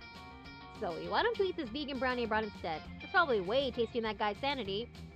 Come on, Calculus. Your sanity isn't even one of the top 5 worst things Zoe could be devouring from this dude. I'll make up for it at night. I'll make up for it. That is skeptical. Please list 5 things worse to devour from this man than his sanity. Oh, that's easy. Deep-seated insecurities is one. It was another, the crippling fear of death present in all mortals. And worst of all, opinions. Are his opinions really that bad? Well, he is a prominent user on Reddit. Understood. Analysis complete. Sanity is an acceptable food substitute compared to several things that are worse. Nice! It's like I always say, when life gives you lemons, compare those lemons to the all-consuming void. The void is way worse than a cup of lemons. You couldn't agree more. Also because you're interested in smooching Zoe, but still. I am not, actually. I want to smooch the robot on his pretty little face. You know, something sad, Wrecker probably doesn't remember his own family. No! No! Do you ever wonder if Rekka's family maybe would have been like... I wonder if like maybe his home planet might have been affected at some point and he can return to it. Or because because like, you know, like they didn't like have any like aspirations to the extent that he did of wanting to cement a legacy. They just kind of faded into obscurity. So he couldn't even find traces of them if he wanted to.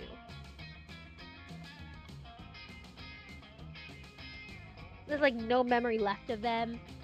No proof that they lived aside from like descendants that he probably wouldn't be able to recognize.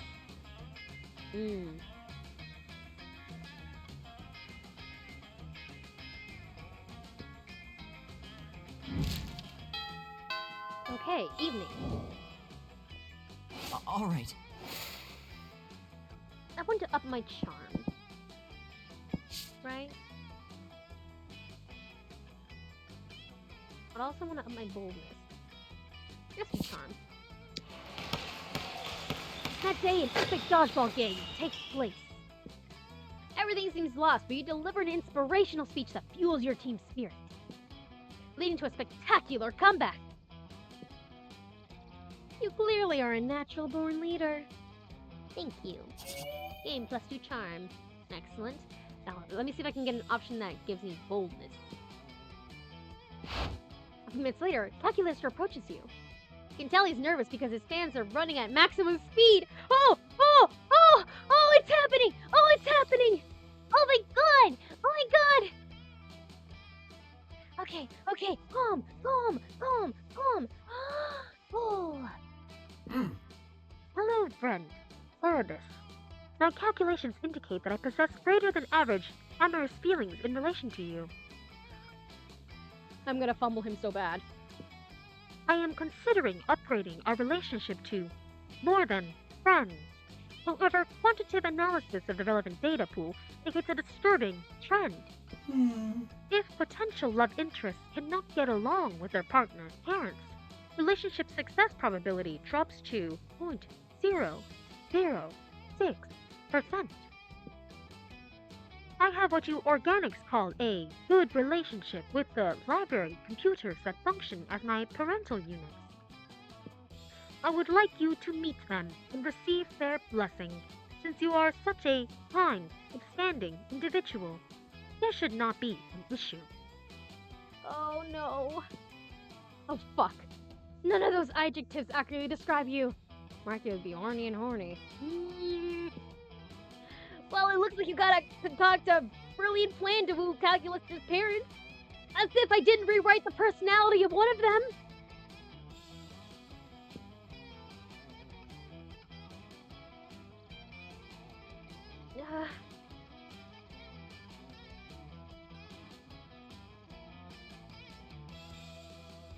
Let's see, offer to defragment their hard drives? Isn't that like a head massage for computers? I can learn binary to converse with them in their native tongue? Let's see. What is defragmenting? Just so I make sure that it's okay. Organize the scattered files so they can be accessed more quickly. That'd be nice, but would they approve of that? Would they really approve of that?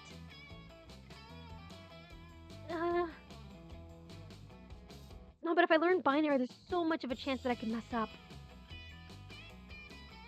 I could offer to defragment their hard drives.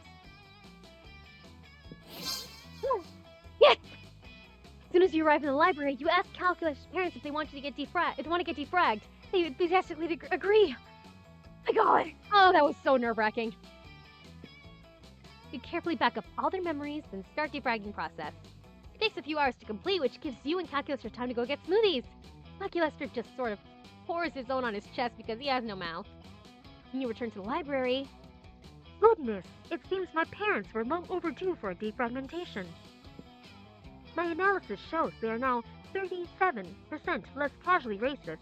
They no longer resent my younger brother for playing a new generation video game console. Huh? Ooh. Perhaps you could defragment my hard drive sometime? Just the two of us? Hey, yo! Hey, yo! Hey! Yo! What? The way Calculus just said that makes you feel a little bit weird about the fact that you just did it to his parents. Oh well. +2 charm and +1 smarts. Oh, Calculuster. And the fact that he gave up his physical body to become a memo keeper. Just Rekka having his first act of rebellion and becoming a memo keeper. Going all if his family won't leave a legacy behind, then he will. And then regretting it in the future when he can't find them because he never got the chance to say a proper goodbye. Probably having been pulled into being a memo keeper before he even had that chance to say goodbye.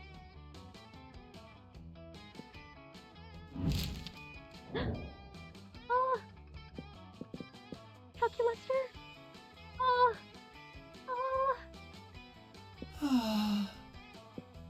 Would you like to go to the prom with me? All right. You finally pluck up your courage and ask your beloved to go to the monster prom with you. I've given it much thought. The thing is, my antivirus warns me you might bring some virus with you. No! It has labeled you as perilous. Yes. Something on my insides gets warm when you're around. So, how can it be wrong when it feels so right? Really? I think I will uninstall my antivirus during prom night. You know, take my firewall down, just for you. Wait, we got him? We got it? We actually got it? Eggplant. Oh my God! It worked! Yes! We got him! I got the robot! I got the robot! Take that, Liam! Take that! You've updated me to love.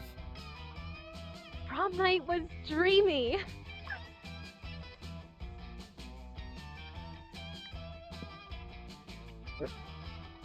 You and Calculaster talked about your deepest feelings and achieved better comprehension of each other. Yes, I love that.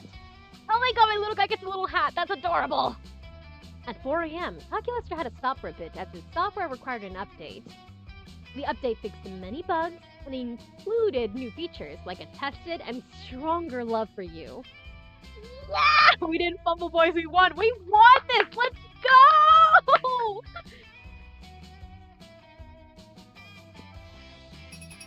Let's go!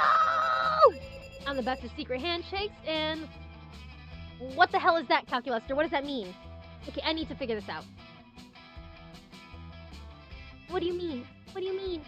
I wish to learn. I wish to learn. Okay, let's see. 0, 1, 1, 1, 2, 3 zeros, 1, 0, and then 0, 1, 1, 1, 1, 4 ones, 0, 0, 2, 1, and then 0, 1, 1, 0, 0, 1, 0, 1, and then 0, 0, 1, 0, 0, 0, 0, 4 zeros, and 1. What does that mean? Bye! That's adorable! That's adorable! We got him, boys! We got him! Those 6 weeks were maybe the most epic and absurd weeks of our lives. After the monster prom, we kept on living our lives, falling in love, battling for friendship, and learning about who we were and who we could be. And you know what? Like it always does, life happened. And it was wonderful. Calculaster uploaded his mind into the net and finally became the internet. Ah, my man is the internet. Let's go. Now surfing the web is 200% nicer. Aww, he made the world a better place.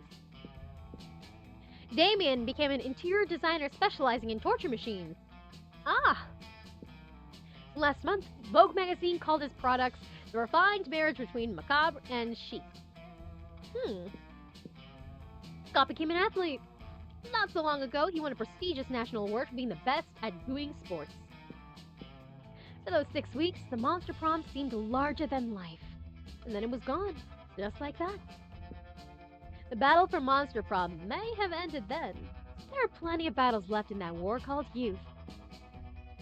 Once again, we were young and unafraid, and we were ready to start.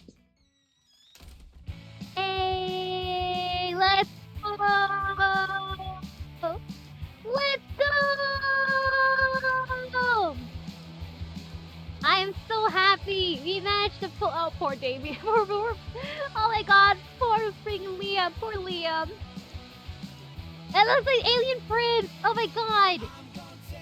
Oh, Damien's so cute. Look at him. That is adorable. I Calculaster, no! Chloe! No! Oh well. The shop now has a paper map. So vintage. Unlocked. New images in the gallery. Monster Road Trip. Oh my God. Okay, I know I was gonna save the DLC for tomorrow, but now tomorrow I think we can do Monster Prom 3. Monster Road Trip.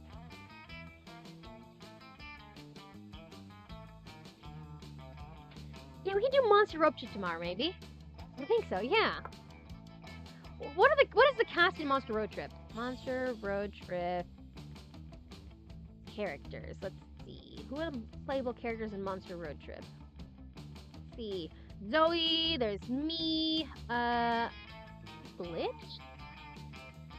Oh my God, okay. Oh my God!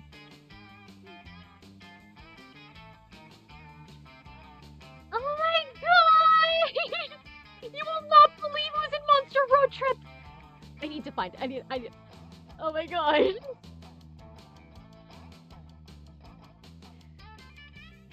Oh my God! I'm gonna upload their image right now. Hold up. Where are they?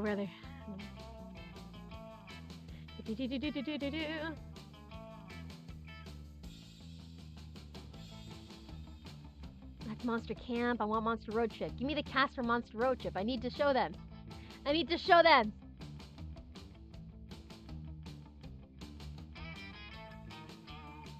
Where are they?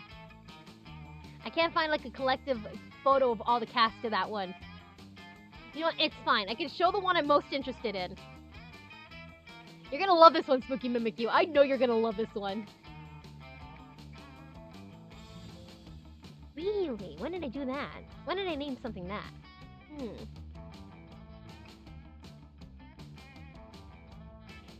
Ready? Look at one of the dateable characters! It is the Mothman! Well, Moth person, according to the thing I saw, they go by they them. It is a moth person though! We can date a moth person! That's crazy! I love this! Alright, so tomorrow we can probably do Monster Road Trip, and if we finish that one quickly enough, we can either do 2 rounds of Monster Road Trip, or we can go for the next one and do Monster Camp. Yeah. Moth. Yes! Moth! We can have Moth! I'm excited to meet them. Okay, that said, this is a delightful try at the game. So much of the dialogue caught me so off guard, but I enjoyed it. The characters are delightful. I think, personally for my taste, Scott is baby. Scott is adorable. I love him. I love him so much. But of course, Calculaster is my beloved. Calculaster is my beloved. He's so cute. He's so cute and sweet. And now to see who else we can pick up on Monster Road Trip. I cannot wait. I am so looking forward to it. Alright, that said, we gotta wrap up for now. It is 2:30 p.m. where I'm at. It's 3 hours into stream. I think this is a solid end. This is a solid way to wrap things up. We successfully managed to get Calculaster to fall for us, even if we fumbled Liam so badly. But that's, oh well. You win some, you lose some, right? Anywho, thank you so much for tuning in. Be sure to stay hydrated, get a little snack, stretch a little bit. And yeah, tomorrow, look forward to Monster Road Trip. Yeah. And Moth, we get Moth! I can't wait to see them. Alright, Bye-bye now. let's look forward to another round of Monster Dayton. I cannot wait to see what unhinged dialogues we're gonna have. If someone is not threatened to be chucked out of the moving car during the road trip, I will be sorely disappointed, considering how unhinged some of the dialogue here is. Okay, alright. Bye-bye now. Bye.